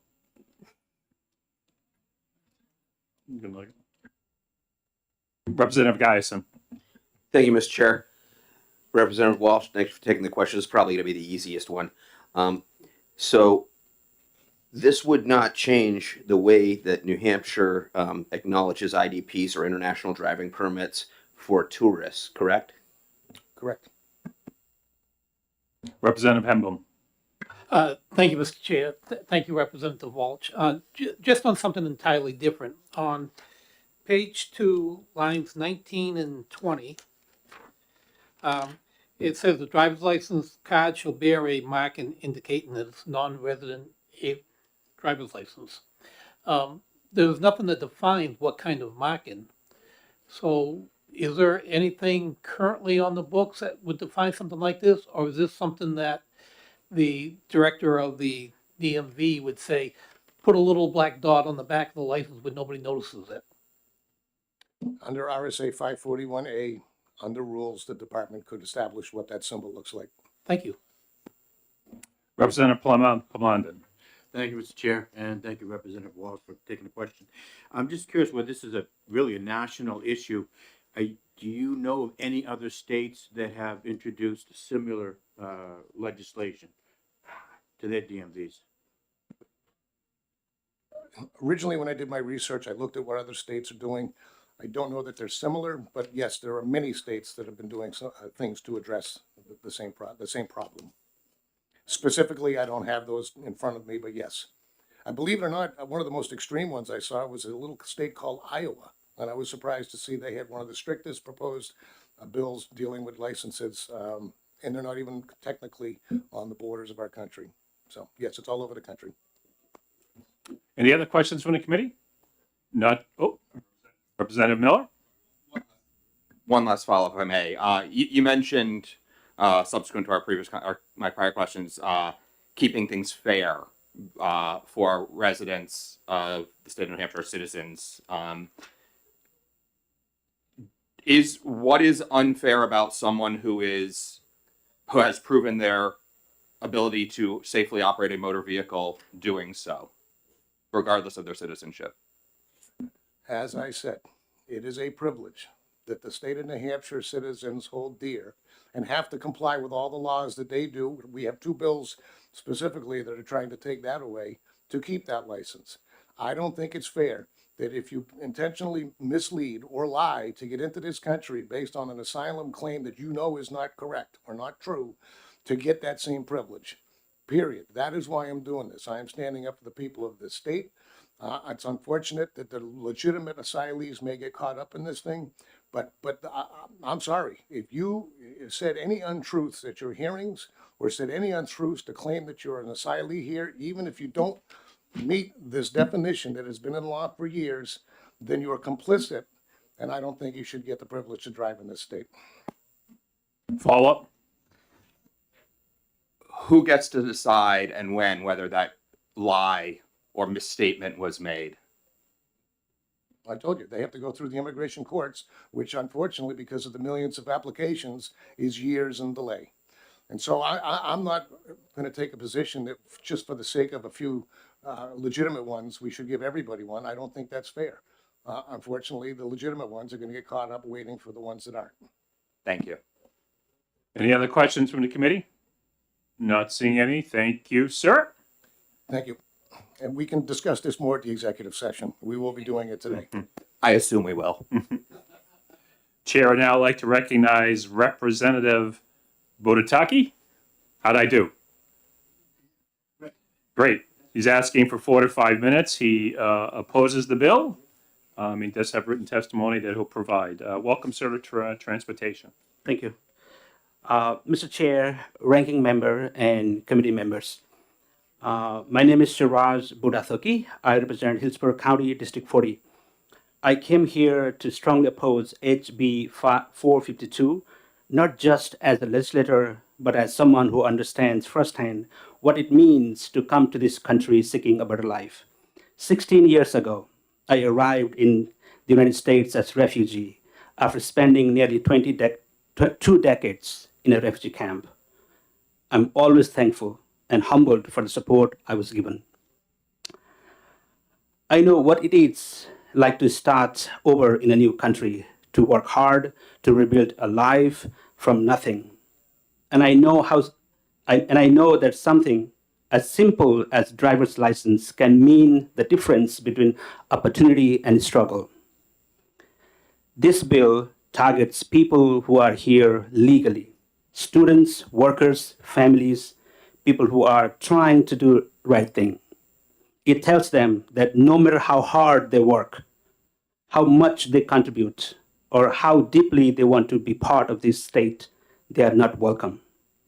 That is not the New Hampshire I know. Denying someone a driver's license doesn't stop them from needing to get to work or take their kids to school. It just makes their lives harder. It forces them into impossible choices, either risk driving without a license or lose their job, their education, their future. That is not public safety. That is not fairness. That is not who we are. And let's talk about who this bill affects. It punishes asylees, people who have fled war, persecution, and unimaginable hardships by saying they must wait years for their status to adjust before they can even drive legally. It punishes students who come here to learn workers who come here to fill critical labor shortages, and the spouses and children of those who have already been granted permission to be here. I want to remind this chamber that when I arrived in this country, I had nothing. But because this country gave me a chance, because I was able to work, to study, and yes, to drive, I now stand before you as a state representative, a business owner, and a father raising my children in this great state. This bill would take that opportunity away from people who just want to do what I did, work hard and contribute to society. And let's be clear, this bill does not make our roads safer. In fact, it does the opposite. When people are denied a driver's license, they are also denied the ability to get tested, insured, and held accountable under the law. This bill would create more unlicensed, uninsured drivers on our roads. This is not public safety. This is reckless. New Hampshire has always been a place that values hard work and fairness. This bill goes against both. It punishes the very people who want to follow the law, who want to contribute, and who want to be part of our communities. I urge my colleagues, look beyond the politics. Think about the real people this bill would hurt. I know because I was one of them. Vote no on this bill. Thank you. Thank you, sir. Any questions from the committee? Representative Hill. Thank you, Mr. Chairman, and thank you for taking my question. You say that people want to come here and follow the law, and yet you're saying that they, if this bill were to pass, that they will break the law. And I'm wondering if you can resolve that dilemma I have for those two issues. So here we're talking about people who came here legally, like refugees, asylees, and then when they're here, well vetted, and while we're not giving opportunity to apply for driver license and get tested and drive in our roads. So I think it is straightforward. When they're here legally, we should give them opportunity to, have driver license. Any other questions from the committee? Representative St. Clair. Thank you, Mr. Chair, and thank you, Representative. Do you have any idea, if the numbers are out there, of how many people that now have their license but have not achieved the final goal when they're not allowed to renew their license? What kind of numbers are we talking about? Any idea? I don't have number, Representative, at this time. I don't know. I would ask. Follow up? Well, with you. Is that something that we could possibly get from the Department of Motor Vehicles? I mean, they must have some sort of handle on that, I would think. We can try to reach out and see. We have nobody here from the DMV, so. Thank you. Go ahead. Representative Sykes. If I could be of assistance in this question. In previous years, the testimony from DMV has been that there are approximately 15,000 driver's licenses that are non-resident aliens as described by this bill who are driving in this state now. And how many of those would be affected probably is unknown, but we are talking about many, many, many people, not just a few handful. That satisfied. It does for the time. Thank you, Pierre. Any other questions from the committee? Not seeing any. Thank you, sir. And you have written testimony. If you can get that to the clerk, we'd appreciate it. Chair, now I'd like to recognize Jessica Pelletier from Essentia. She's asking for about 5 minutes opposing the bill and has some written testimony. Welcome to Transportation. Thank you. Good morning. My name is Jessica Pelletier, and I am the Legal Director of Essentia Community Services Immigration Legal Assistance Program. A Century Care Alliance is a 150-year-old health and human services nonprofit with over 75 years of experience resettling refugees in New Hampshire. Through bipartisan U.S. refugee admissions programs, we help legally admitted refugees integrate into their communities, secure employment, and achieve self-sufficiency. I and we are deeply concerned that HB 452 creates unnecessary barriers to employment, economic participation, and community integration for legally present individuals. Section 3 of HB 452 prohibits the issuance of driver's license to asylees until they've become lawful permanent residents, regardless of their legal employment authorization document card.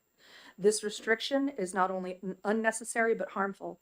Asylees have already been granted protection by an immigration judge, making them legally authorized to work, eligible for a social security number, and to pay taxes. Under U.S. immigration law, asylees must wait at least 1 year before applying for lawful permanent residency or their green card. Currently, U.S. Citizenship and Immigration Services takes an additional 14.5 months to process these applications, meaning that for more than 2 years after receiving asylum status, asylees would be prevented from driving under this bill. Denying them a driver's license would severely limit their ability to support themselves and their families, access essential services, and contribute to the state's economy. Asylees differ from refugees in that they seek protection after arriving in the United States. They may enter as students, tourists, businessmen, or parolees like the many Afghans who've placed the lives on their line for our country and now proudly call the Granite State home. To qualify, they must meet the legal definition of a refugee and undergo extensive vetting. Like refugees, asylees are individuals who have fled their home countries to escape conflict, violence, or persecution and have sought safety in the United States. Under current New Hampshire law, a valid EAD is required to obtain a driver's license. Asylees are legally authorized to work, meaning they should continue to be eligible. Given that only 0.3% of New Hampshire residents use public transportation, driving is not a luxury but a necessity for accessing employment, healthcare, and education. Restricting access to driver's license would make it harder for these individuals to support themselves and integrate into the communities. The individuals we serve are not undocumented immigrants. They are legally recognized, thoroughly vetted, and on a path to permanent residency and eventual citizenship. HB 452, though perhaps well-intended, casts too wide a net, penalizing individuals following the legal process to build their lives in the Granite State. This harms individuals and weakens the state's workforce and economy. Thank you for your consideration.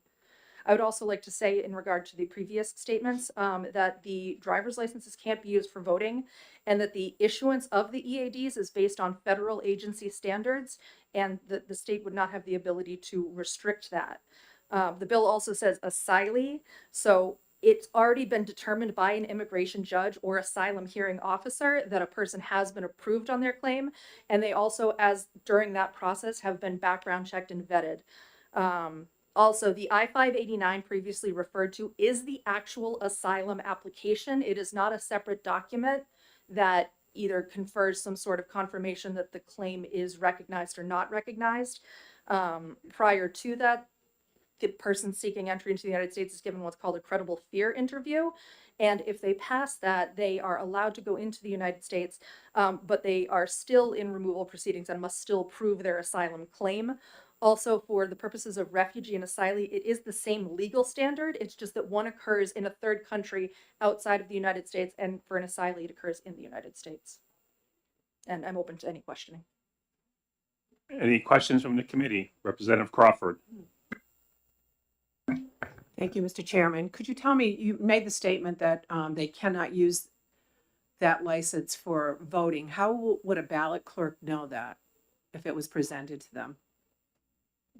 I don't know what your ballot clerk's standards would be for that, but the presence of the driver's license is, as previously stated by Representative Miller, used to determine whether or not they can safely operate a motor vehicle. So I don't think their status in the United States is reflective of that. Okay, thank you. Representative Vayu. Thank you, Mr. Chairman. Thank you for taking my question. I assume that something like this would pretty quickly trigger lawsuits if it went into effect. Has this been adjudicated in any other states? Have any other states tried to do this and had the case heard in court, and what was the result?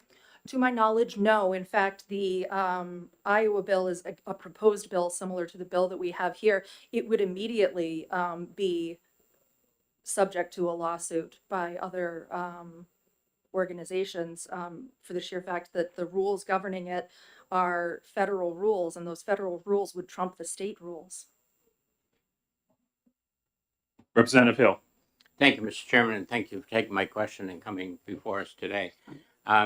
You mentioned an extensive background check and vetting process. Can you explain that to me?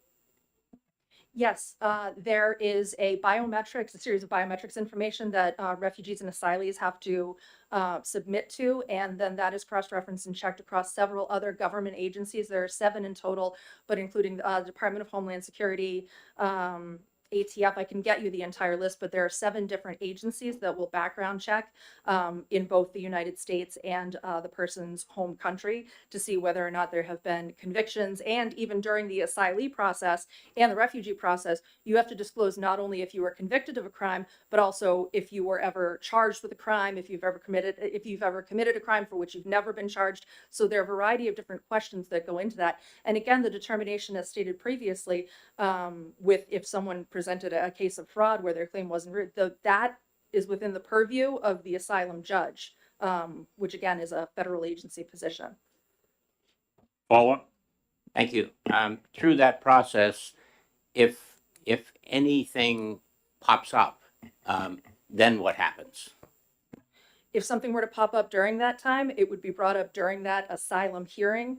The person would not be granted asylum, or if for some reason could be granted a withholding of removal.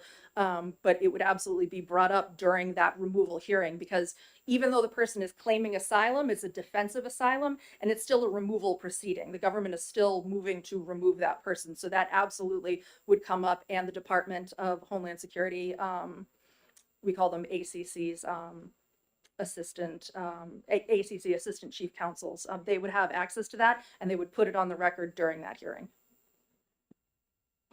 One more follow-up. Thank you. Does that mean that they are not able to stay?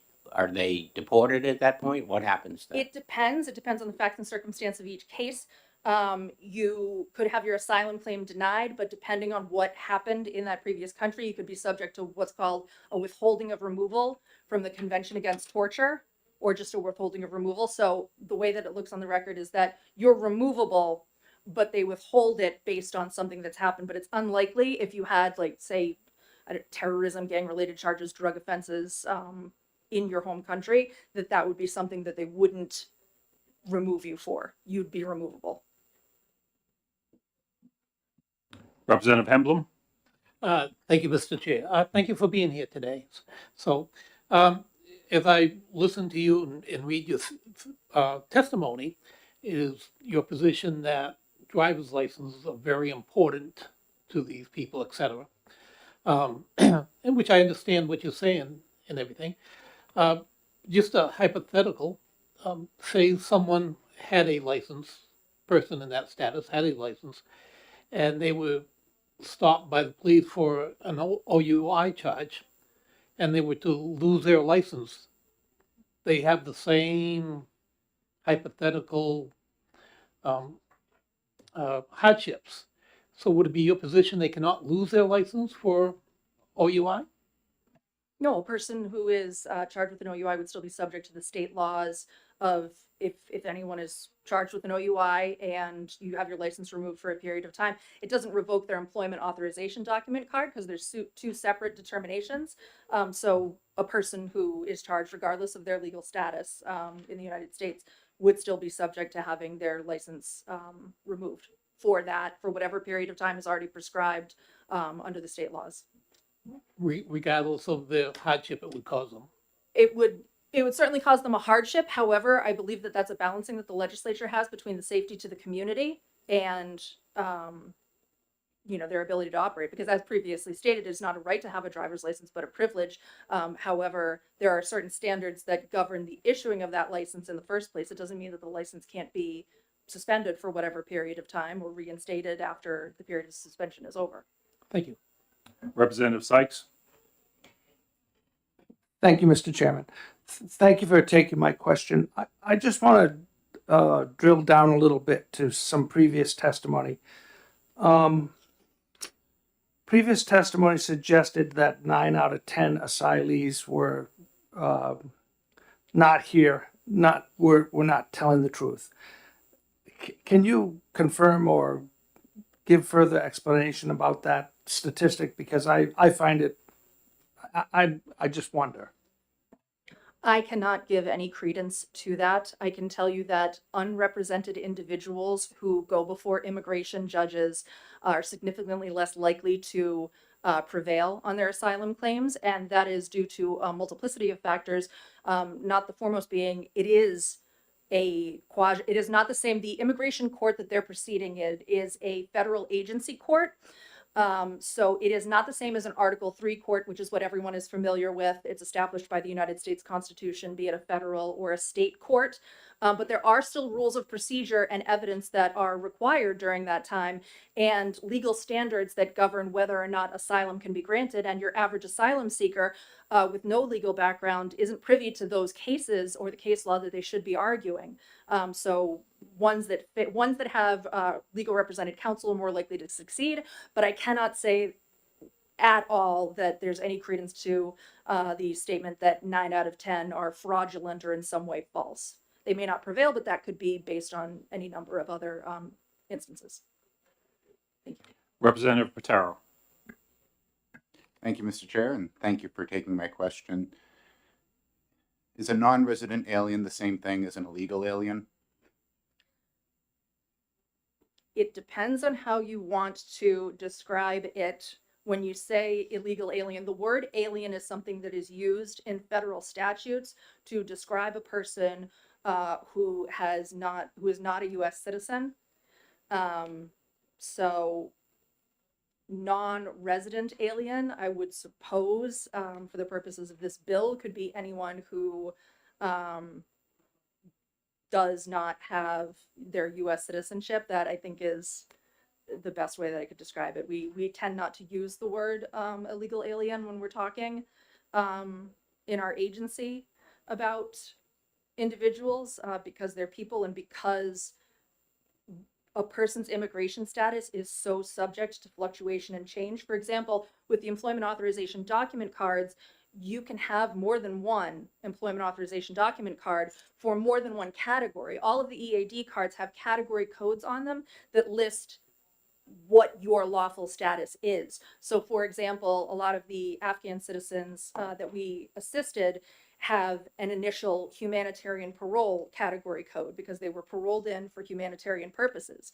Then also Afghanistan is listed as a temporary protected status country by Congress. So you can have an EAD card for that category, temporary protected status. You can also have one. And also, I just wanted to say, just to correct a point, that asylees are entitled after 180 days to apply for the EAD cards. It's not after 1 year. So the term illegal alien, non-resident alien, I don't think it really gets to the status of a person that you're trying to categorize. Follow up, Mr. Chair. Follow up. Thank you for that very thorough answer. I really do appreciate it. My follow-up is, does Essentia represent only refugees and asylees, but not illegal aliens? Again, I would ask for your definition of what an illegal alien is. The bill talks about a non-resident alien. Once again, does Essentia represent refugees and asylees, Yes. but not non-resident aliens? I'm very, very sorry. I'm not trying to be obstructionist. I just want a clarification of what the differing terms are. So do I. Thank you. Yes, sorry, thank you. Yes, we represent refugees, asylees. We have people that are here on student visas. We have people that are people who marry U.S. citizen spouses, or people that have green cards and then they need to adjust and get those as well.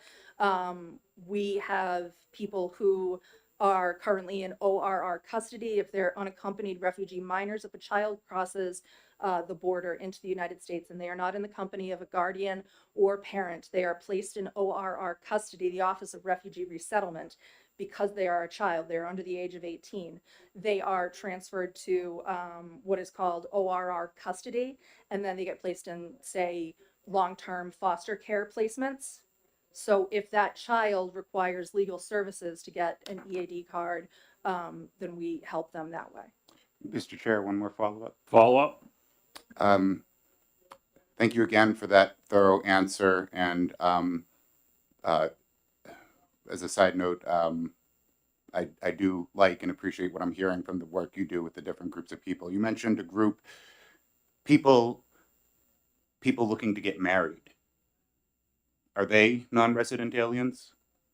According to the definition, I would suppose that it would be a non-resident alien if But they're not coming in. necessarily asylum or refugee seekers? Correct, but they are present legally. They are getting married to or already married to a United States citizen, and they might be pending their green card, conditional green card. Sometimes you can get that lasts for 2 years, and then you have to petition to get those conditions removed. But according to the bill as it's written, yes, that person would fall into that category and may not be able to get a driver's license in New Hampshire.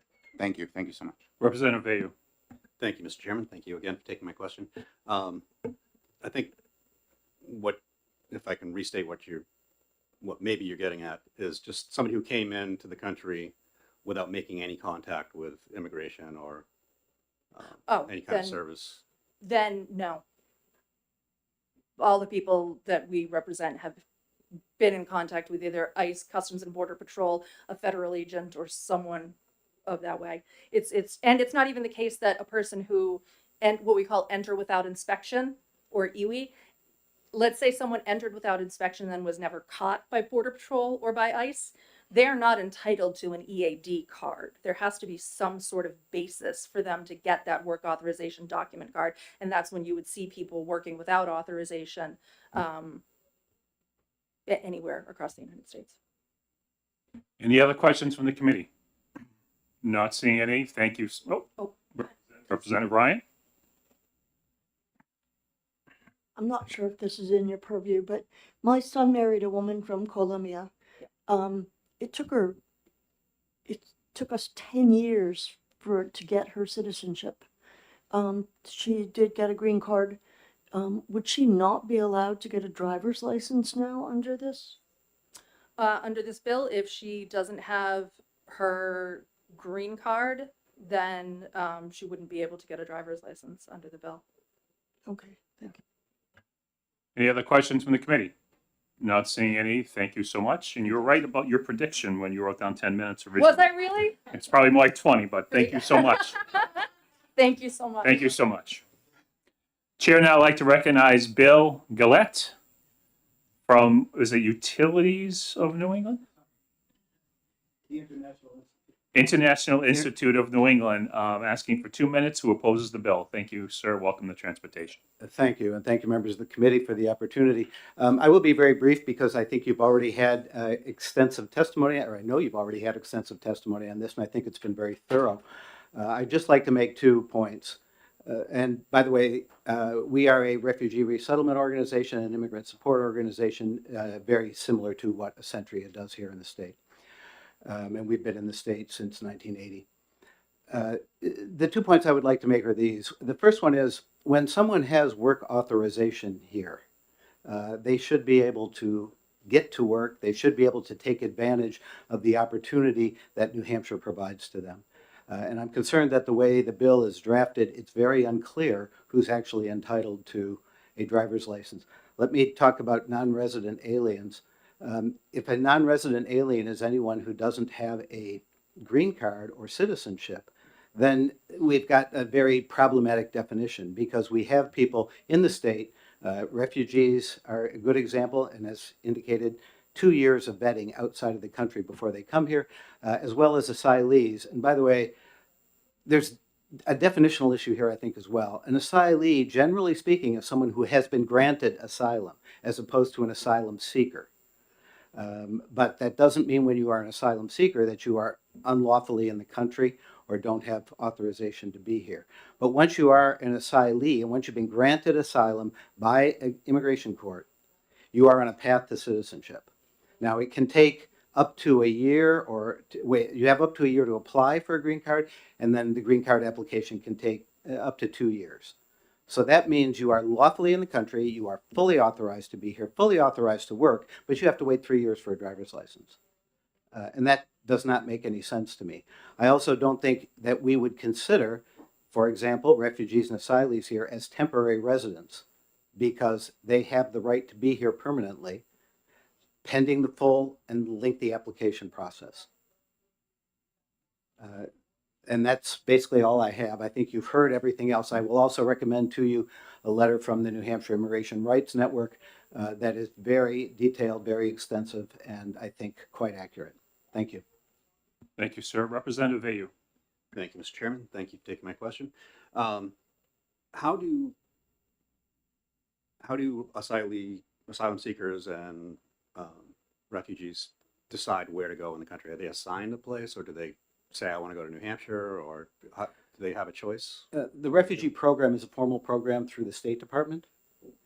When people have been through the vetting process with UNHCR overseas, and the State Department accepts people, they then basically determine across the country where refugees are going to go. And there are 10 national agencies that deal with 200 or 300 local agencies. So, for example, we deal with one of those national agencies, USCRI. We will tell them at the beginning of the year what we think the capacity is for our site in terms of what housing is available, what our staff is, what staff is available, what we can do. They'll assign us a number of refugees, and then during the year, as people become eligible, having been through the process, State Department will, and then USCRI will say, okay, Manchester, for example, you're going to get these 5 families. They determine that based on family reunification, similar basically communities where they won't be, for example, the only person coming from their country in that community, but also to make sure that we don't overwhelm any community with refugee or with any particular group. Once a refugee is here in the country legally, however, they can determine where they want to go. If they have a relative in California, they can go to California, or they can stay here, as many of them do. Follow up. Thank you. So could this bill be perceived as trying to say to the State Department, don't settle any refugees or asylees here, essentially trying to cut off their responsibility and put the pressure on other states that would have to take the asylees that aren't necessarily welcome here through this? Well, there aren't states that have to take them other than every state. I mean, just like any person, any citizen in the U.S., you can move to any state you want. This bill, in my opinion only, would disincent significant groups of lawfully admitted immigrants to be in the state and making it harder for them to work. Any other questions from the committee? Representative Pataro. Thank you, Mr. Chair, and thank you for taking my question. The International Institute that you represent, it's primarily focused on refugees and asylum seekers and asylees in New Hampshire. Well, we also operate in Massachusetts, but yes, in New Hampshire. Okay. And our primary function is refugees, but we offer job training, job placement, ESOL courses, and those are open to other authorized immigrants. Follow up, please. Follow up. Thank you.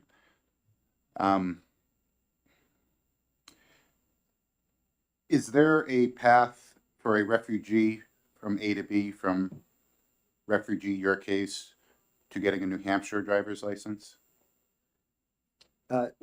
Since a refugee is legally admitted, they are eligible for, or should be eligible for, a New Hampshire driver's license when they arrive, assuming that they go through the appropriate testing. This bill is very vague in that regard, in terms of what they consider a non-resident alien. One more follow-up. Follow up. And I know it's not your expertise, but any comments to the same question in regards to asylum seekers or asylees? Certainly an asylee has a full right to be here and is on a path to citizenship. It seems to me this bill would prevent them from getting a driver's license until they get permanent resident status, which, as I mentioned, could take up to 3 years. Thank you. Any other questions from the committee? Not seeing any. Thank you, sir. Thank you. With that, I have no other pink cards, so I'm going to close the hearing on HB 452. It's about 12:05. We are going to get together, I believe, at 2 o'clock for exec session. At 2 o'clock. So I assume there'll be caucuses. For the Republicans, we'll be caucusing roughly at about, let's get together about 1:10. For Democrats, we'll get together at 1:10 as well.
Executive session.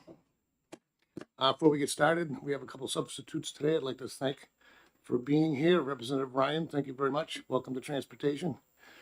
And Deputy Speaker Smith. What if our name plaques wrong? Have they been wrong all day? Oh, no, you switched. By the way, you look weird over there, but welcome back to Transportation.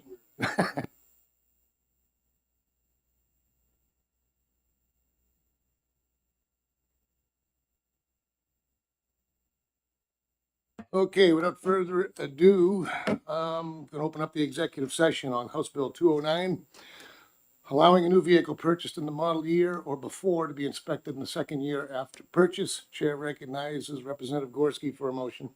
Thank you, Mr. Chair. My motion for 209 is to retain. Motion is to retain 209. Is there a second? Yes. Seconded by Representative Guyson. Care to speak to your motion, sir? I do, thank you. 209, I think, has some great merits. However, the main prime sponsor still wants to kind of work on it and some things to kind of iron out. And he thinks with more time, he can make the bill better. Based on that, that's why I think we should retain.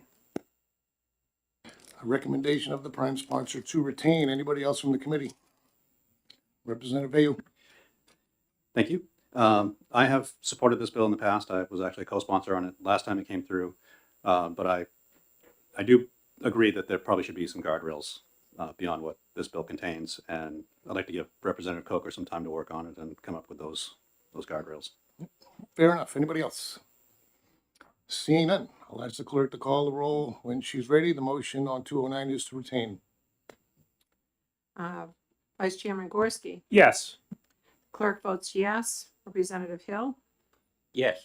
Representative Foote. Yes. Representative Patero. Yes. Representative Smith. Yes. Representative Guyson. Yes. Representative Hamlin. Yes. Representative Sykes. Yes. Representative Sinclair. Yes. Representative Fox. Yes. Representative Vayu. Yes. Representative Ryan. Yes. Representative Plemondon.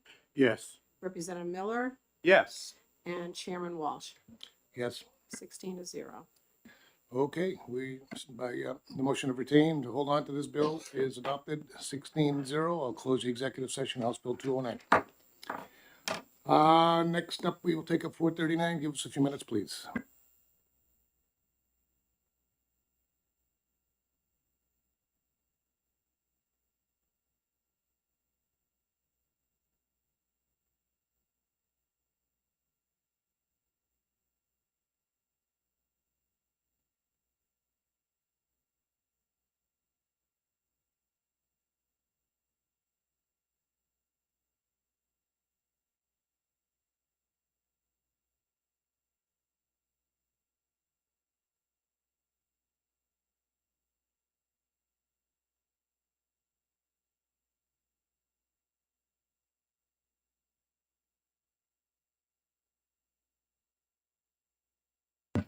Okay, I'm going to open up the executive session on House Bill 439 relative to non-driving related violations and driver's license suspension. Chair recognizes Representative Vayu for a motion.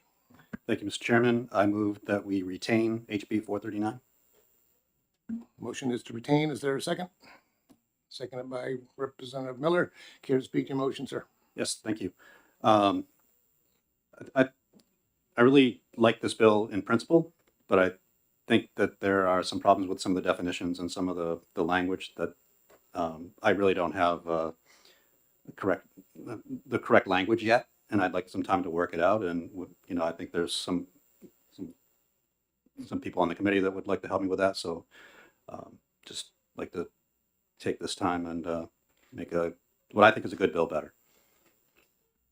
Thank you, sir. Anybody else from the committee? Seeing none, I'll ask the clerk to call the roll when she's ready. The motion is to retain House Bill 439. Vice Chairman Gorski. Yes. Clerk votes yes. Representative Hill. Yes. Representative Foote. Yes. Representative Patero. Yes. Representative Smith. Yes. Representative Guyson. Yes. Representative Hamlin. Yes. Representative Sykes. Yes. Representative Sinclair. Yes. Representative Fox. Yes. Representative Vayu. Yes. Representative Ryan, Yes. Representative Plamondon, Yes. Representative Miller, Yes. and Chairman Walsh. Yes. 16-0. All right, a motion of retain is adopted, 16-0. I'll close the executive session on House Bill 439. Next up, we'll just go on order. Next up, 452, give us a couple of minutes.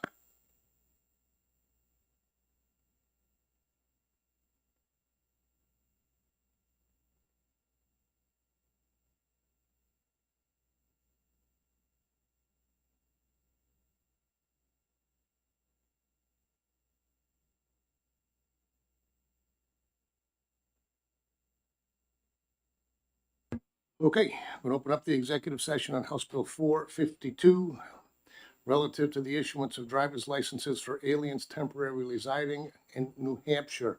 Chair recognizes Representative Pitaro for a motion. Thank you, Mr. Chair. I move ought to pass on HB 452 FN. Motion's ought to pass. Is there a second? Second. Seconded by Representative Gorski. I'll speak to your motion, Representative Pitaro. Briefly, actually, seeing as how I just got through my public hearing on this morning, so it should be pretty fresh. But just in summary, I don't believe this is a controversial bill. I believe it's actually a common sense and a fair bill. I think it's straightforward.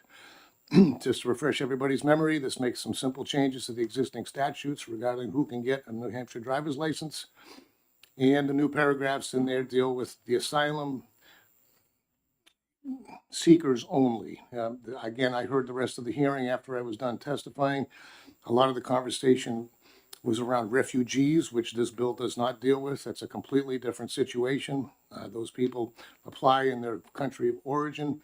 Also not mentioned and not dealt with in this bill is humanitarian parolees. They are also not part of this bill. Passing this bill does not affect anybody here on an education or a student, vacation, tourist, or work visa. Nothing in these changes apply to them.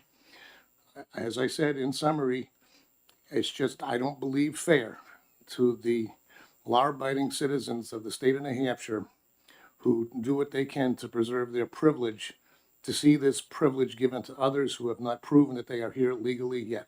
It really is that simple. If there was another way to do this, without getting the people that actually are doing it the right way, or are legitimate asylees, I would entertain it, but I couldn't find another way to make the separation. So, again, my testimony with you is fresh. I'll leave it at that. I would hope the committee would support and ought to pass on this. Anybody else from the committee? Representative St. Clair. Thank you, Mr. Chair. My only concern, which I mentioned off the mic, is how many people this would affect that have their licenses now that have gone by the rules, such as they were and are, and all of a sudden be told that they can't renew their license when they, in fact, have been playing by the rules that were set up, and how that will negatively affect them with regards to potentially employment, et cetera. That's a concern for me. And if we weren't executing this today, I was hoping to get numbers from somebody to say how many potential people that would affect. Thank you. Fair enough. But again, we get down to what is playing by the rules. Have those people, even if they've been here a long time, pursued their asylum hearings in immigration courts? We don't know. Yep. Granted, but we also heard how long it takes to get through the process. So I heard numbers up to 10 years, which is crazy, and I don't see that improving. So again, these people are put in a hell of a spot, waiting for the system to churn them through, so to speak. So, thank you. Yeah, and I won't go back and forth with everyone, but just to remind everybody what I said in the hearing. It's unfortunate we're in this situation. The only reason it's taking 8 to 10 years is because of the overwhelming at the border. And it's hard to believe that anybody wouldn't have known that the system we had in place wasn't going to get overwhelmed. Anybody else from the committee? Representative Vale. Thank you, Mr. Chairman. according to the Constitution, immigration is the purview of the federal government, and this would attempt to overrule the federal government, and it would violate at least 7 different international agreements and treaties. I don't think it's a lawsuit magnet. I don't think this is something we're, looking forward to trying to enforce. So for that reason, I have to oppose this. Fair enough. Anybody else from the committee? Representative Miller. Thank you, Mr. Chairman. You just said it's a common sense, fair, and simple bill, and I think I could understand seeing it that way, but I strongly disagree. Among other things, to Representative St. Clair's point about trying to renew a license and people who have played by the rules, line 3, the new paragraph added Roman numeral 3, the department shall not renew a driver's license for any person who is not a United States citizen and cannot prove that they are a lawful permanent resident of the United States. The fact that there's an and there is a problem. Moreover, someone who has arrived in this country as a temporary worker on a work visa from a foreign country, has had their license issued, and is still here some years later, still on a work visa, and needs to renew their license, would be precluded based on this, because it explicitly says the license shall not renew for any person who's not a United States citizen and cannot prove that they are a lawful permanent resident. I understand that you might not want that to be the case, but as I read it, I believe that's how it would be enforced. Moreover, there's a section here that describes election-related rules, and that came up during the conversation, the Q&A earlier in the testimony. I also serve as a moderator for elections and have significant experience with the registration process and checking voter IDs. Someone who wants to register as a voter must present proof of citizenship to be able to do so. This does not do that, and effective as of last November, just after the general election, with the new rules took effect, one can no longer affidavit citizenship.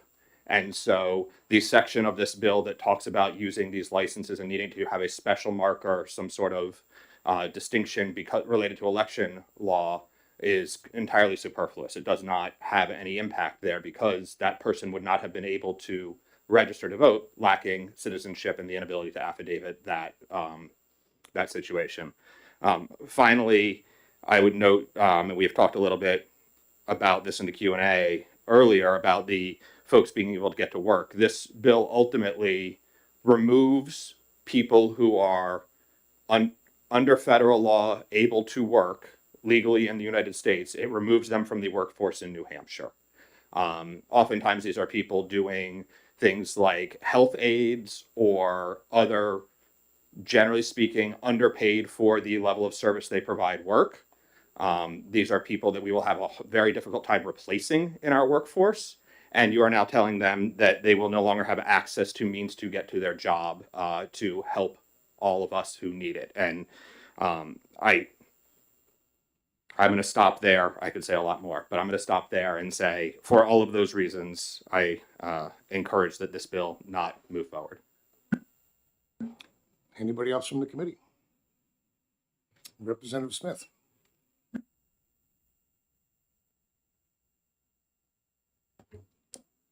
Thank you, Mr. Chair. So, new paragraph says that you can't renew a license for any person who is blah, blah, blah. So renew, that happens at 5 years, I believe. Then 26340A for issuance of licenses covers non-resident aliens. Are there a lot of cases where non-resident aliens are working in New Hampshire for 6, 7, or 8 years because they would be the only people affected? Not that I know of. I'm not sure. Good. Yeah, I'm unaware of a visa program that lets somebody work here for 10 years. So I'm not sure who would be affected by that at all.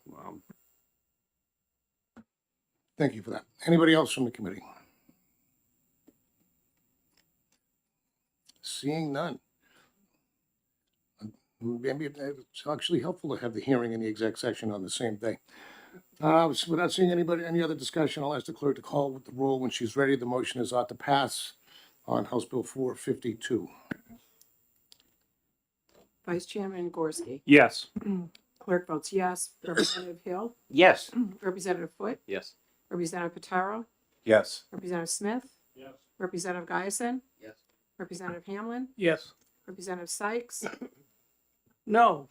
Representative Sinclair, No. Representative Fox, No. Representative Ayu, No. Representative Ryan, No. Representative Plamondon, No. Representative Miller, No. and Chairman Walsh. Yes. 9 to 7. Committee recommendation of ought to pass is adopted 9-7. Regular calendar will go.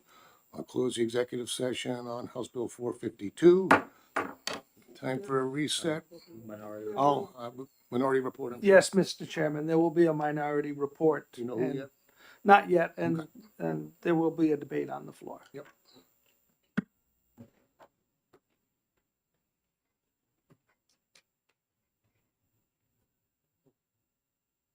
And next up, we'll do 649.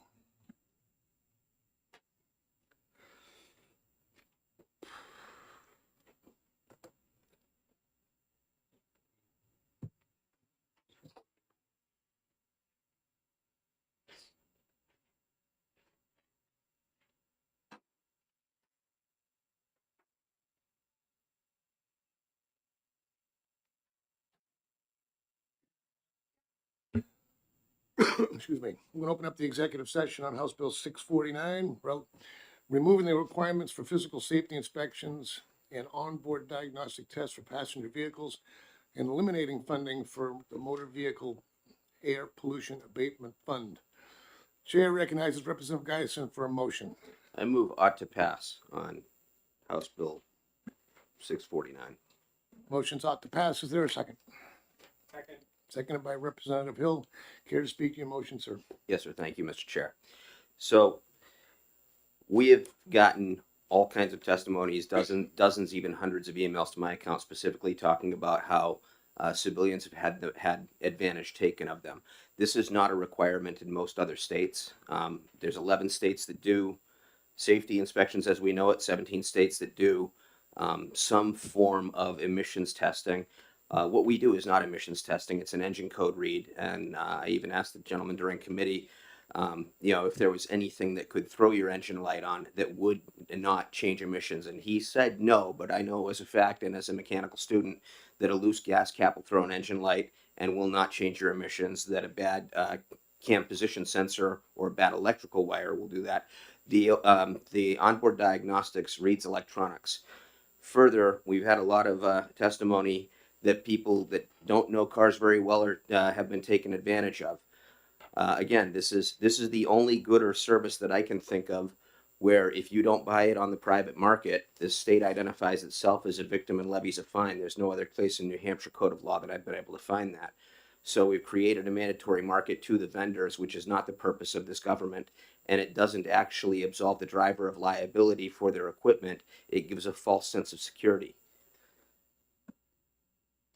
Thank you, sir. Anybody else from the committee? Representative Ayu. Thank you, Mr. Chairman. I agree that there are a lot of problems with the inspection program as it is. But I don't know if I'm quite ready to go so far as to eliminate the whole thing, summarily. For example, I would like to see if it makes sense to separate the emissions testing from the safety inspection part of it. So while I'm not ready to vote OTP for this, I would support retaining it and bringing it back after we've answered more questions. And Anybody else? Representative Sykes. Thank you, Mr. Chairman. So, I was in support of retaining House Bill 209 because there are questions that have been legitimately raised, and it is certainly within the purview of us as a policy committee to take a look at those things and try and do the right thing for the citizens of the state, and that includes safety issues as well as the inspection program is an important component of, in my opinion. I also think it's very important to realize that for those of us who are not mechanically inclined, I being one of them, I find that I usually have a chance to interface with my mechanic if I notice something, which is rare because I'm not mechanically inclined, or at inspection time. And he, I believe, correctly points out when something needs to be done. I think I have asked for and as of yet have not received the data to know about how many complaints are actually being made. We have tweaked the law recently in this committee to try and make it possible for people who feel aggrieved by the process to be notify the state that they are aggrieved, and there's a chance for the troopers to take a look at the inspection program and so on. And I think we've taken some good steps in the right direction. I think the proper course of action for this committee would be to, at the very least, retain and preferably ITL it and make one bill the right bill, as opposed to having two bills essentially talking about the same topic that may potentially run into conflict with each other down the road a piece in terms of the legislative process. So for that reason and others, I would vote against the OTP and would support a retained bill status where we could, as a committee, put the two concepts together and work and make it one good bill instead of, in my mind, a bad bill moving forward. Anybody else from the committee? Let me go around the room first. Representative Gorski. Thank you, Mr. Chairman. For me, I've always been a supporter of the inspection program. However, recently, the amount of mail I've gotten from my constituents regarding this program has been overwhelming to say, we got to get rid of it. And I mean, when I say overwhelming, a good 90 to 95% of my constituents have said that they want this particular program gone. And I'm here to represent my constituents, even though I kind of feel somewhat strongly about the program. So that's why I'm going to be voting OTP for this particular bill. Anybody else? Representative Miller. Thank you, Mr. Chairman. I also am inclined to think that our safety inspection program certainly has its flaws and has potential to be replaced or removed. At the same time, I think I have some of the same concerns as Representative Sykes and Veyu, who, and some of the things we heard during the testimony, specifically around killing this and potentially finding ourselves in non-compliance with the EPA. And the funding associated with that, which I understand there's no guarantee that it disappears. There's no guarantee that we have an EPA by the time this takes effect. But that notwithstanding, we are talking about potentially hundreds of millions of dollars in DOT funds that I think is irresponsible to put at risk when we have the opportunity to relatively easily put a clause in that allows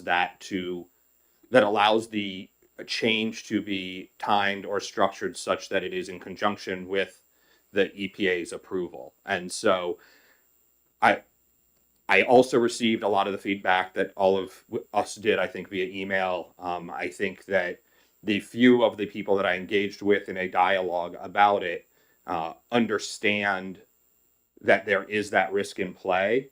And even the gentleman who testified with us along with the prime sponsor, sent an email noting that he understood the risks associated with that and the potential to separate out the emissions from the safety inspection portion of this and the value that could provide, and offered to join a subcommittee and work with us to help refine the bill to get it to something that is in fact good for our constituents and still allows us to meet our obligations vis-a-vis emissions to the federal government. And so, in that sense, a subcommittee or retain would be my suggestion as well. Anybody else? Representative Palondon. Thank you, Mr. Chair. I too have concerns with this, and I agree in the people I've spoken to and mechanics, to quote some of them, I think we have created a monster. And I do think we do need to look at our inspection process. But I want more information, like possibly separating emissions, not losing, jeopardizing federal monies. I have questions on the citizen inspectors, because I've heard complaints from garages regarding them. I think we need to simplify our inspection process. It's very convoluted now. And, maybe even something where there's a possibility for a second opinion for those that challenge rejection. To my understanding, I think the state gets $15 per inspection. So maybe something like a second opinion minus the $15 and the garage gets the balance. Just something to look at. So having said all that, I would support retaining so we could try to wrap our arms around this beast and get a process that isn't just going to blow it up entirely. Thank you, Mr. Chair. Anybody else? Representative Pataro. Thank you, Mr. Chair. I did talk to some constituents and people I know in the subject area. Yeah, I want to echo what our vice chair said. Like, it's overwhelming support to get rid of our inspection program. I think it's time. Anybody else? Representative Foot. Thank you, Mr. Chairman. Just to echo what's already been said, so like Vice Chairman Gorski said, so personally, I think it's a good idea to keep it just for personal safety concerns I have, but I also have spoken to mechanics and constituents and whatnot. So based on that overwhelming response that I've received personally and my local constituents in my town, I would move forward with passing this. So, thank you. Representative St. Clair. Thank you, Mr. Chair. I've made my thoughts on this situation as long as I've been here in transportation.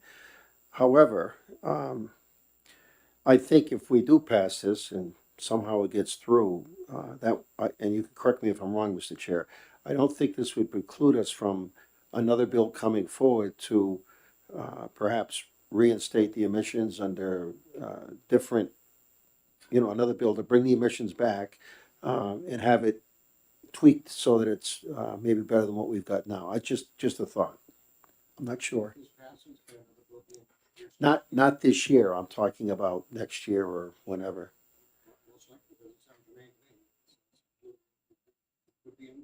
Yeah. Okay, thank you.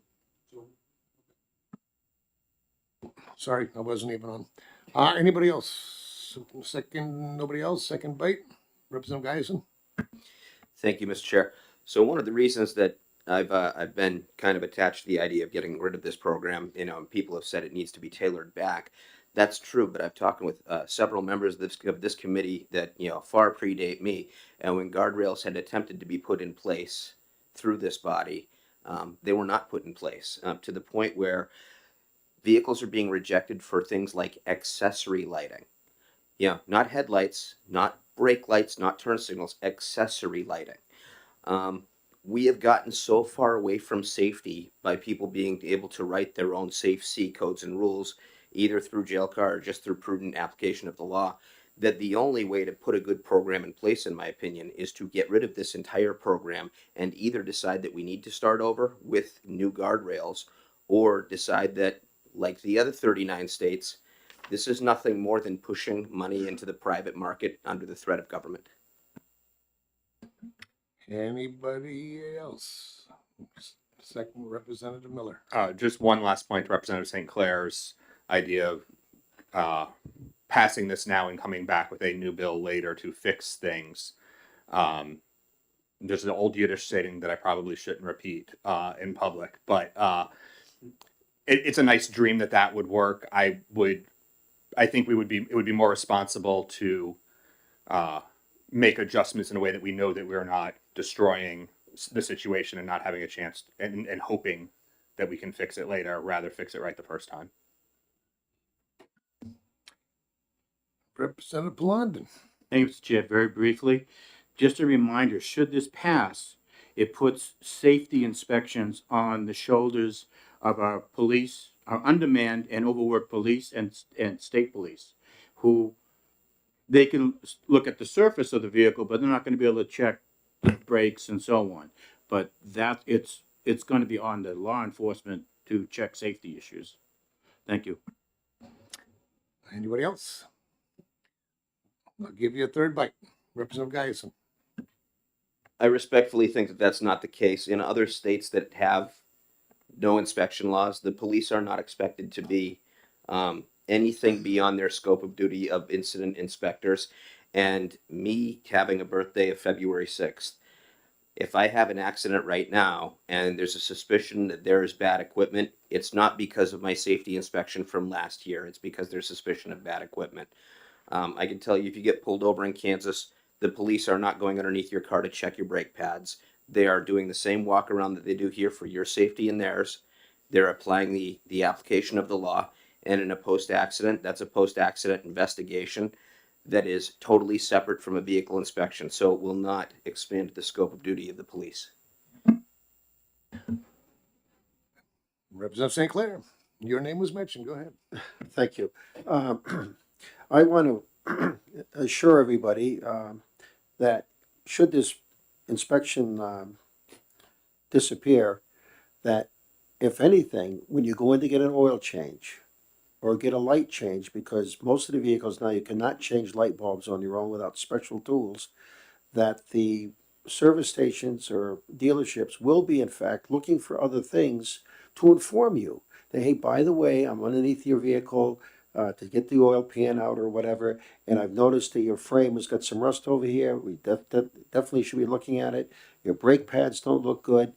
This, whatever. Even the quick oil change places are constantly looking at stuff that they can sell you, and I get that. And so I don't think that's going to disappear. If anything, it'll increase, and that will help people know about the stuff that they're being told now. Thank you. Anybody else? All right. Seeing that, I'm just going to say something briefly on it. Having the benefit the benefit of dealing with this for 12 years, I get 3 words to open up my thoughts on this. Enough is enough. For 12 years, I've been defending this program. For 12 years, we've been seeking all the negative impacts that might happen if we get rid of the program, including how many highway funds we might be getting, and we have never gotten an answer. 3 years ago, actually in 2018, we first started looking at putting the reasons for failure into statute by dealing with rust. From what I understand, that still hasn't been updated in the Gordon Darby system, and I'm hearing people still are getting failed for rust issues, even though we put it in statute. Last year, we decided to take a handful of simple things that we all agreed bipartisanly that shouldn't be reason for failure. And what happened? It was met with resistance to its ultimate death. I told people 3 years ago, we're either going to make people hate this less, or you're going to lose my support for it, and I'll start doing everything I can to see it repealed. Here we are. Now, in terms of the rules, we've mentioned that. I forgot to bring them in, but I do have a set in my desk. They are literally over a 1/4 inch thick on 8.5 by 11 sheets of paper in print that you need a magnifying glass to read.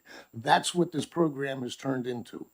And if this does disappear, if this does make it through this committee and the House and the Senate and get a signature, if it ever needed to come back in the future, if we saw all of a sudden data miraculously occur or come out of existence that, yeah, I guess it did make a difference, well, then maybe the next inspection program doesn't have RSA 541A attached to it, and that any reason for failure in the future will be in statute, not in a encyclopedia that deals with this one topic.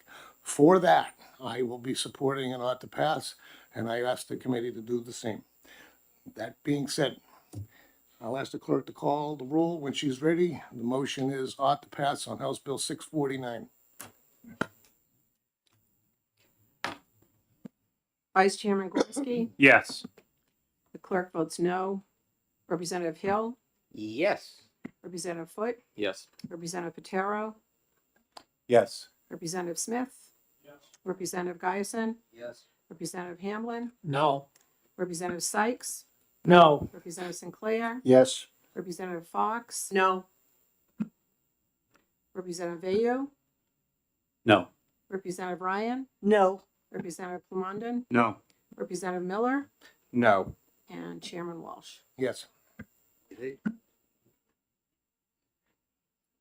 to 8. How did I know that was gonna happen? Okay, the motion fails. The motion about to pass fails 8-8. Is there a motion? Anybody?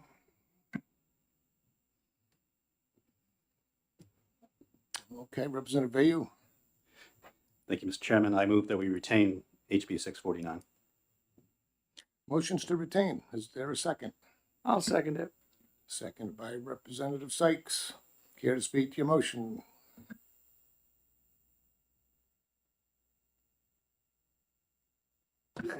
It wasn't. Just very quickly, I already said why I would want to retain it, just to make sure we're crossing all our Ts and dotting the Is and not creating unintended consequences. And that's it. Anybody else on the retain? Representative Plamondon. Yes, and to clarify, on my point earlier, regarding New Hampshire, not Kansas, and per, retired Sergeant Chase from the New Hampshire State Police, the memo he sent us, who he did oversee inspections in New Hampshire, under Title 21, Chapter 266, enforcement of unsafe vehicles would be performed on a daily basis by troopers and police officers, end quote. So I do think it does put the burden on our law enforcement for safety. So that's why we need to look at this. Okay, and so retain. that's your reasoning for retain? Yes, it is. That's my reason. Because that is the motion. Anybody else on the motion to retain? Representative Sykes. Thank you, Mr. Chairman. Yeah, I would urge the committee to support the retain motion. It will give us an opportunity to take a look at some of the things that everybody's been talking about. And you know, it may be at the end of the day that we can't come to any better solution than we have to this point, but at least we will have given it more of an effort than we have in the past. And I think it's the right thing to do. It's an opportunity possibly to meld the two different bills that we've retained. Maybe we end up with just a recommendation of only one bill, you know, which can happen. It comes out of committee with a recommendation to kill one and keep the other. That is not beyond the realm of possibility. So I would urge you all to support retain. Anybody else? Representative Giason. I don't think I can support the retain because with the amount of the people that we represent, not the businesses, but the people that have screamed that they want this program gone, I believe that it deserves a floor fight for a chance to get rid of this program. I believe it's that bad.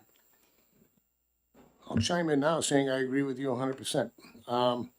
We've retained one in case this has an ill demise, but I would rather see this go to the full House with no recommendation than to retain two bills on the same subject. I don't see where that makes any sense. I don't know what we're going to fix of it. It seems like we're looking at retain as a reason to silently kill this just because some may disagree with it. I don't see why retaining two helps. That being said, I'm going to ask the clerk to call the roll when she's ready. The motion is to retain House Bill 649. Can I just ask one question?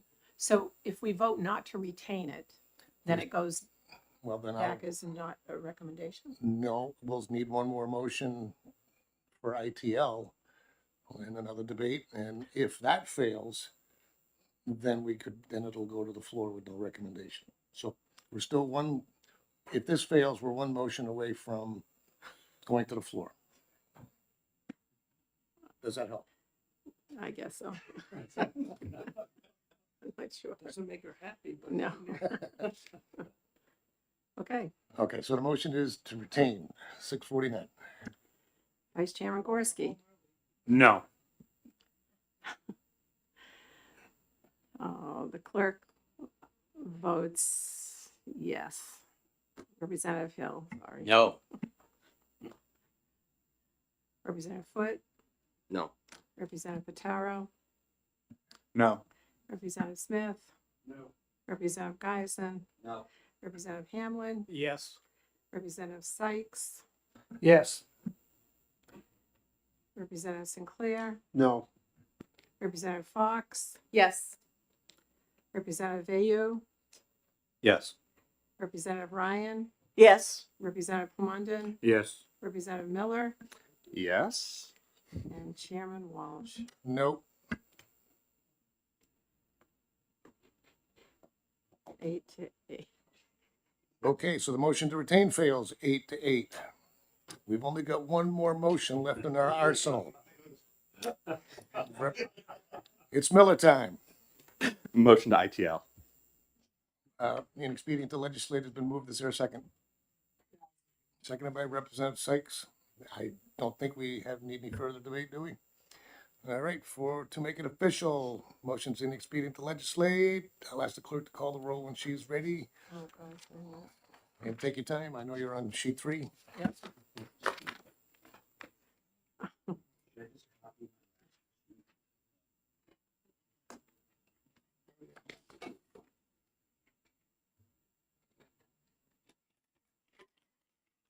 Okay. Vice Chairman Gorski, No. clerk votes yes. Representative Hill, No. Representative Foot, No. Representative Pataro, No. Representative Smith, No. Representative Geisen, No. Representative Hamlin, Yes. Representative Sykes, Yes. Representative Sinclair, No. Representative Fox, Yes. Representative Vayu, Yes. Representative Ryan, Yes. Representative Plumbundon, Yes. Representative Miller, Yes. and Chairman Walsh. No. 8-8. Okay, so the motion of inexpedient to legislate fails 8-8. With no other options at our disposal, this will go to the floor with no recommendation. I'm sure, do I have a report in favor of? That's up to me to decide what the motion's gonna be on the floor. It's gonna be out to pass. Oh, do I put?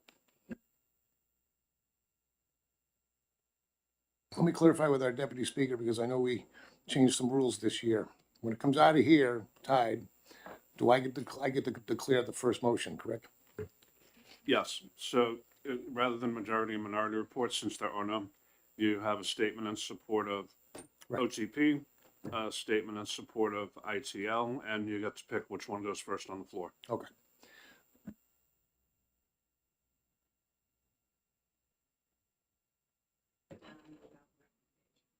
Without, yeah, it's going without recommendation.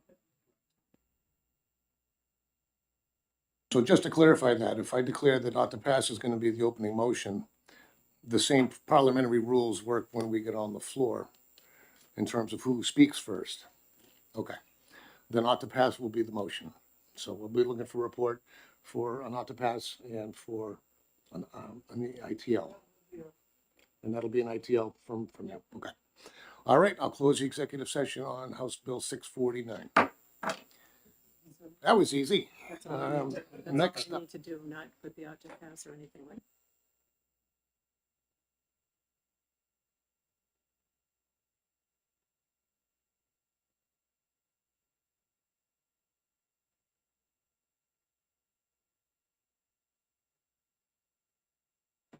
Next up, we'll be getting into House Bill 715.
All right, I'm gonna open up the executive session on House Bill 715 relative to personal electric vehicles. Chair recognizes Representative Hamlin for a motion.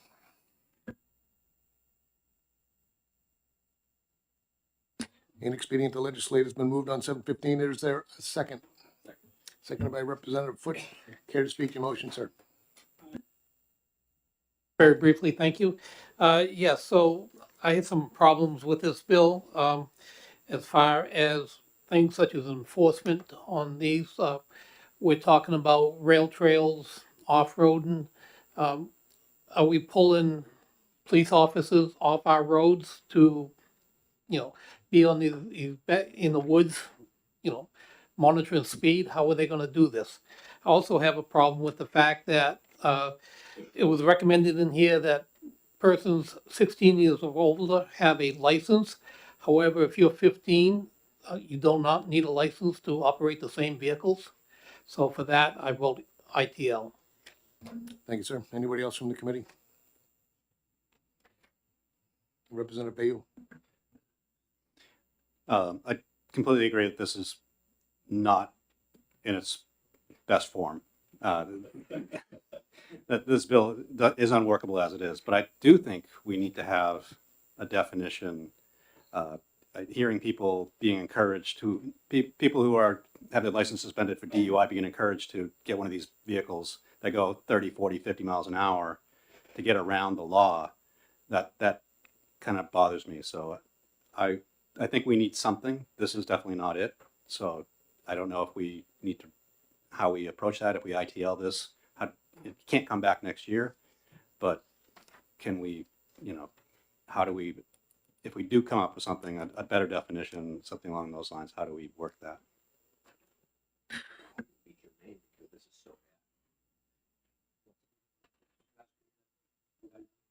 No, you're right. I mean, you are right. If we do ITL it, it can't come back for the remainder of this term. I was going to suggest myself, because even the people testifying to this bill admitted that it had its issues, and we're hoping that we could turn this into a study committee. And I'm not turning it into a study committee because I believe they could use the same bill that we were going to use as a template and do an ad hoc committee without going through the whole rigmarole and the whole process. But you do raise one good question, one good point. Once we ITL it, it's done for this term. So yeah, go ahead. So if we ITL it, a germane bill that does this is done for this term, but they were also suggesting a class that doesn't exist yet that may be being written by a college, among other things. If we wanted to put forward a non-germane bill that defined what an electric vehicle was and did not have all of the stuff in this, in your opinion, as the chair, would that be different enough that we could do that bill? Well, it would certainly be different enough that I would ask the speaker to give us his blessing on it. Ultimately, he has the say on germaneness, unless you want to chime in on it. But it's a good point. To me, it seems separate enough. But again, I don't get the final say on that. Okay, the usual. I get $10 for dispensing this advice. All right. Remind. So in looking at this, it's nice. A new section. I always hate that, but I'm wondering why we didn't include these changes in the electric personal assistive mobility device chapter. I think I got that right. Which sounds like, scooters, right? No, segways. It's a Segway statute. I mean, I'm reading this thing. It's about driving on sidewalks and everything. It seems like it might apply more to that. So if you ITL this puppy, but then update the EPAM statute, whatever that is, that seems pretty different to me, and you can sell the speaker on it. I'll almost guarantee it. You get that? If something comes up, I think we have good chances of getting something introduced, so long as it's not similar. Anybody else on the inexpedient to legislate motion on 715? Seeing none, I'll ask the clerk to call the roll when she's ready. Vice Chairman Gorski? Yes. Clerk votes yes. Representative Hill? Yes. Representative Foot? Yes. Representative Patero? Yes. Representative Smith? Yes. Representative Giason, Yes. Representative Hamlin, Yes. Representative Sykes,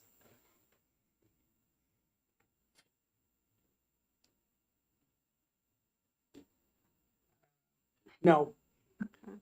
Representative Sinclair, Yes. Representative Fox, Yes. Representative Ayu, Yes. Representative Ryan, Yes. Representative Plamondon, Yes. Representative Miller, No. and Chairman Walsh. Yes. Okay, 14-2. Okay, our recommendation of inexpedient to legislate on 7:15 is adopted 14-2. I need a few minutes break if when we're done with this. Can I finish my sentence? Yep. Okay. I didn't want you to. Where was I? Oh, 14-2. We're cusp on whether or not we want to see consent. Any motions for consent? Any objections to consent? You were opposing. You gonna fight this?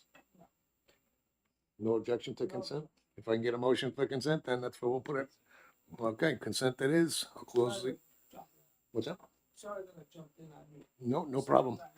I'll close the executive session, House Bill 7:15. I'll be right back.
Okay, I'm gonna open up the executive session on House Bill 305. Relative to speed and red light cameras for traffic enforcement, Chair recognizes Representative Guyson. Thank you, Mr. Chair. I'm going to move ITL on House Bill 305. Motion is inexpedient to legislate on House Bill 305. Is there a second? Second. Seconded by Representative Hill. Care to speak to your motion, sir? Yes, sir. Thank you, Mr. Chair. So we heard about the implementation of these traffic cameras for traffic enforcement at high risk intersections, etc. When we were asked how they would identify the driver, one of the comments was basically using biometrics technology that can see who the driver is through the vehicle. That would be a pretty significant change of any other traffic use at tolls or other areas that would get into privacy issues. We also heard that this was to be at no expense to the state, but that there were townships that are complaining about their tax rate that could implement it. And this is not going to be an inexpensive program, especially since third-party vendors are not allowed. But when you do put in a third-party vendor, now you have more of a privacy concern. The way it's written is just not smart legislation, and it runs that borderline of diving into people's privacy. Thank you, sir. Anybody else from the committee? Well, nothing else to be said. I'll ask the clerk to call the roll when she's ready. The motion is inexpedient to legislate on House Bill 305. Vice Chairman Gorski? Yes. Clerk votes yes. Representative Hill? Yes. Representative Foot? Yes. Representative Patero? Yes. Representative Smith? Yes. Representative Guyson? Yes. Representative Hamlin? Yes. Representative Sykes? Yes. Representative Sinclair? Yes. Representative Fox? No. Representative Ayu? Yes. Representative Ryan? Yes. Representative Plamondon? No. Representative Miller? No. And Chairman Walsh? Yes. Okay. 13-3. Our recommendation of ITL is adopted 13-3. Regular calendar, it will go. Minority report on this, anybody? I'll let you decide. Let me know before we leave. I'll close the executive session on House Bill 305. Next, we'll, a few minutes, we'll take up House Bill 390.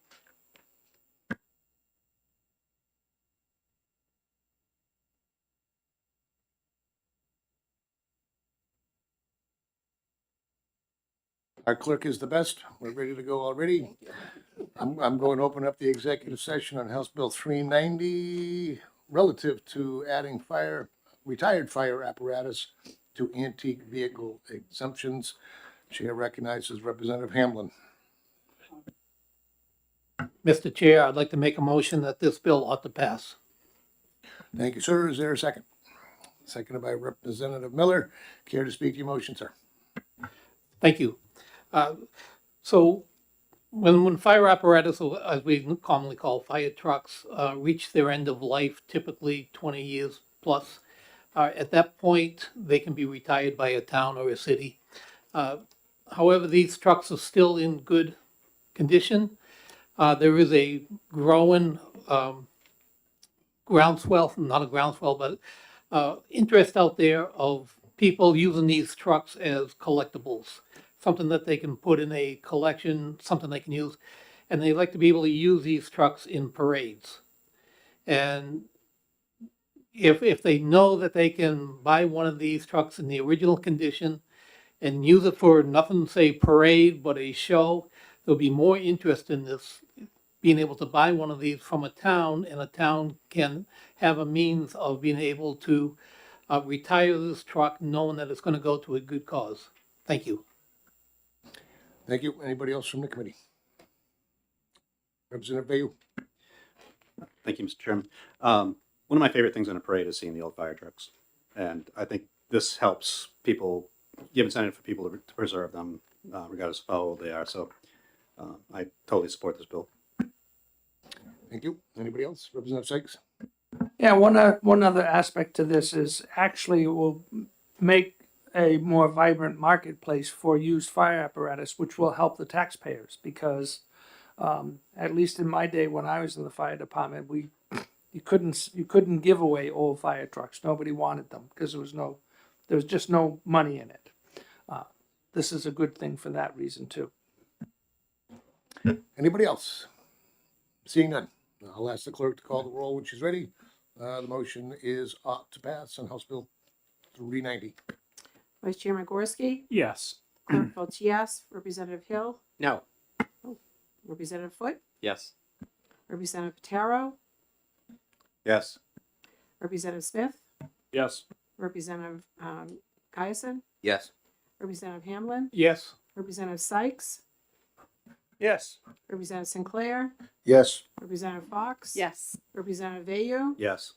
Representative Ryan? Yes. Representative Plamondon? Yes. Representative Miller? Yes. And Chairman Walsh.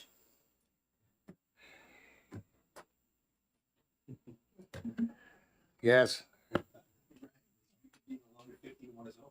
15-1. Consent. 15-1. Yes. Our motion about to pass is adopted 15-1. I heard consent.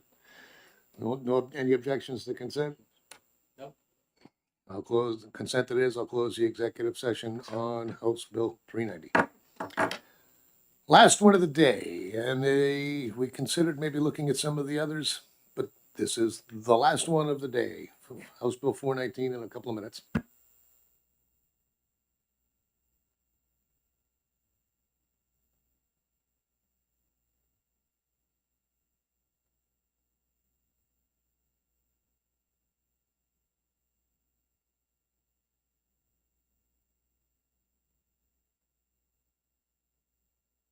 Okay, I'm going to open up the executive session on House Bill 419.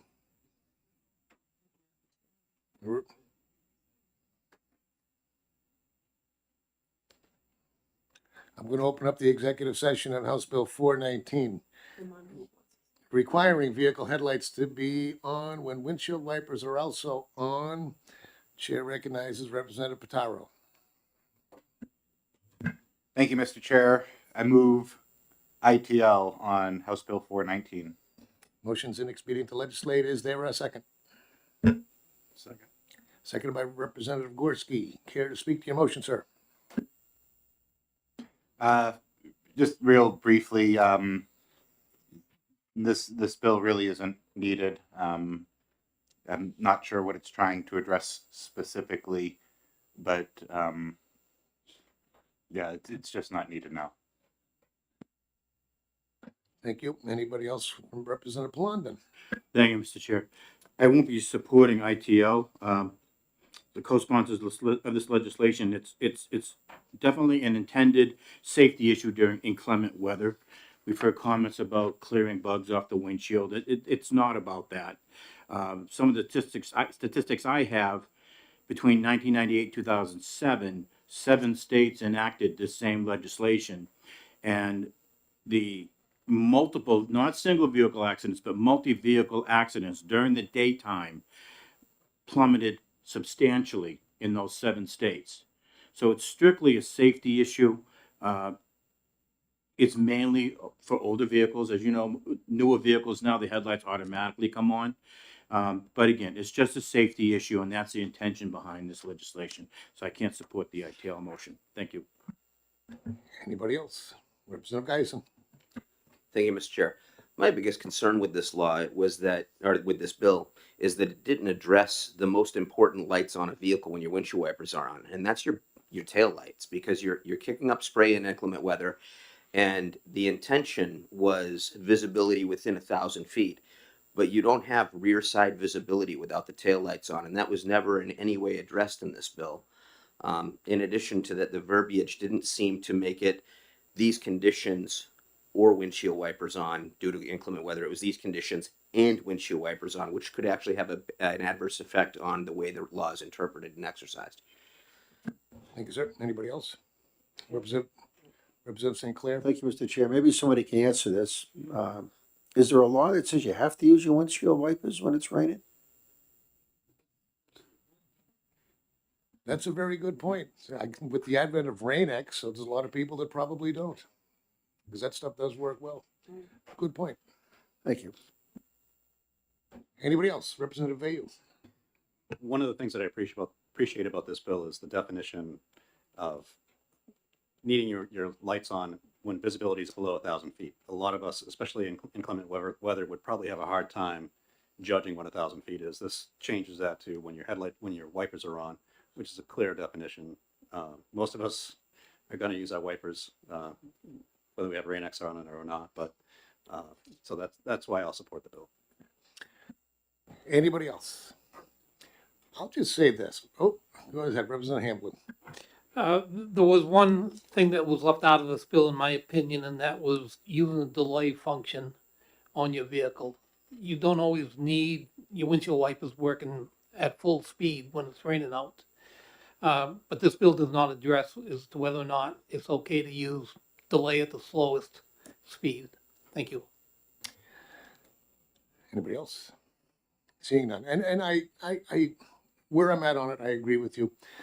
Maybe perhaps Representative Plondon, this has changed some statistics and the states have adopted it. But I look at it this way. It's just another thing you can get pulled over for, another violation, another thing for police to do. There's a lot of things that we can do for safety's purposes that don't require legislation. We have those electronic billboards all over our highway system now. This could be addressed very easily with education, a repeated message from the Department of Transportation. Hey, it's a good idea to use your windshield wipers or your lights when the windshield wipers are on. I just don't see this rising to the level of requiring another law and another reason for a citation. So I'll be supporting the ITL myself. With nobody else, I will ask the clerk to call the roll when she's ready. The motion is inexpedient to legislate on House Bill 419. Vice Chairman Gorski. Yes. Clerk votes yes. Representative Hill. Yes. Representative Foot. Yes. Representative Patera. Yes. Representative Smith. Yes. Representative Geisen. Yes. Representative Hamlin. Yes. Representative Sykes. No. Representative Sinclair. Yes. Representative Fox. No. Representative Ayu. No. Representative Ryan. No. Representative Plondon. No. Representative Miller. Nope. And Chairman Walsh. Yes. 12 to, no, 10 to 12, 10 to 6. I'm all right. 10-6. 10-6. Yeah. Okay, our recommendation of ITL on 419 is adopted 10-6. This will regular calendar. It will go. Am I expecting a minority report? Okay. All right. So with that, I will close the executive session on House Bill 419. And thank you, everybody. We got through another day. We are officially done hearing all our House bills. We're in pretty good shape. Next week we'll take a vacation with everybody else. And I'm going to schedule one more executive session for March 4th, Tuesday the 4th. And that'll conclude, assuming we get through everything next on the 4th, all our House bills. And then we may have a little reprieve while we wait for crossover. So that being said, if you can give me your reports before you leave, please, that would be a great help. We have copies of the reports if you want to do them longhand. Thanks again. We'll see you soon.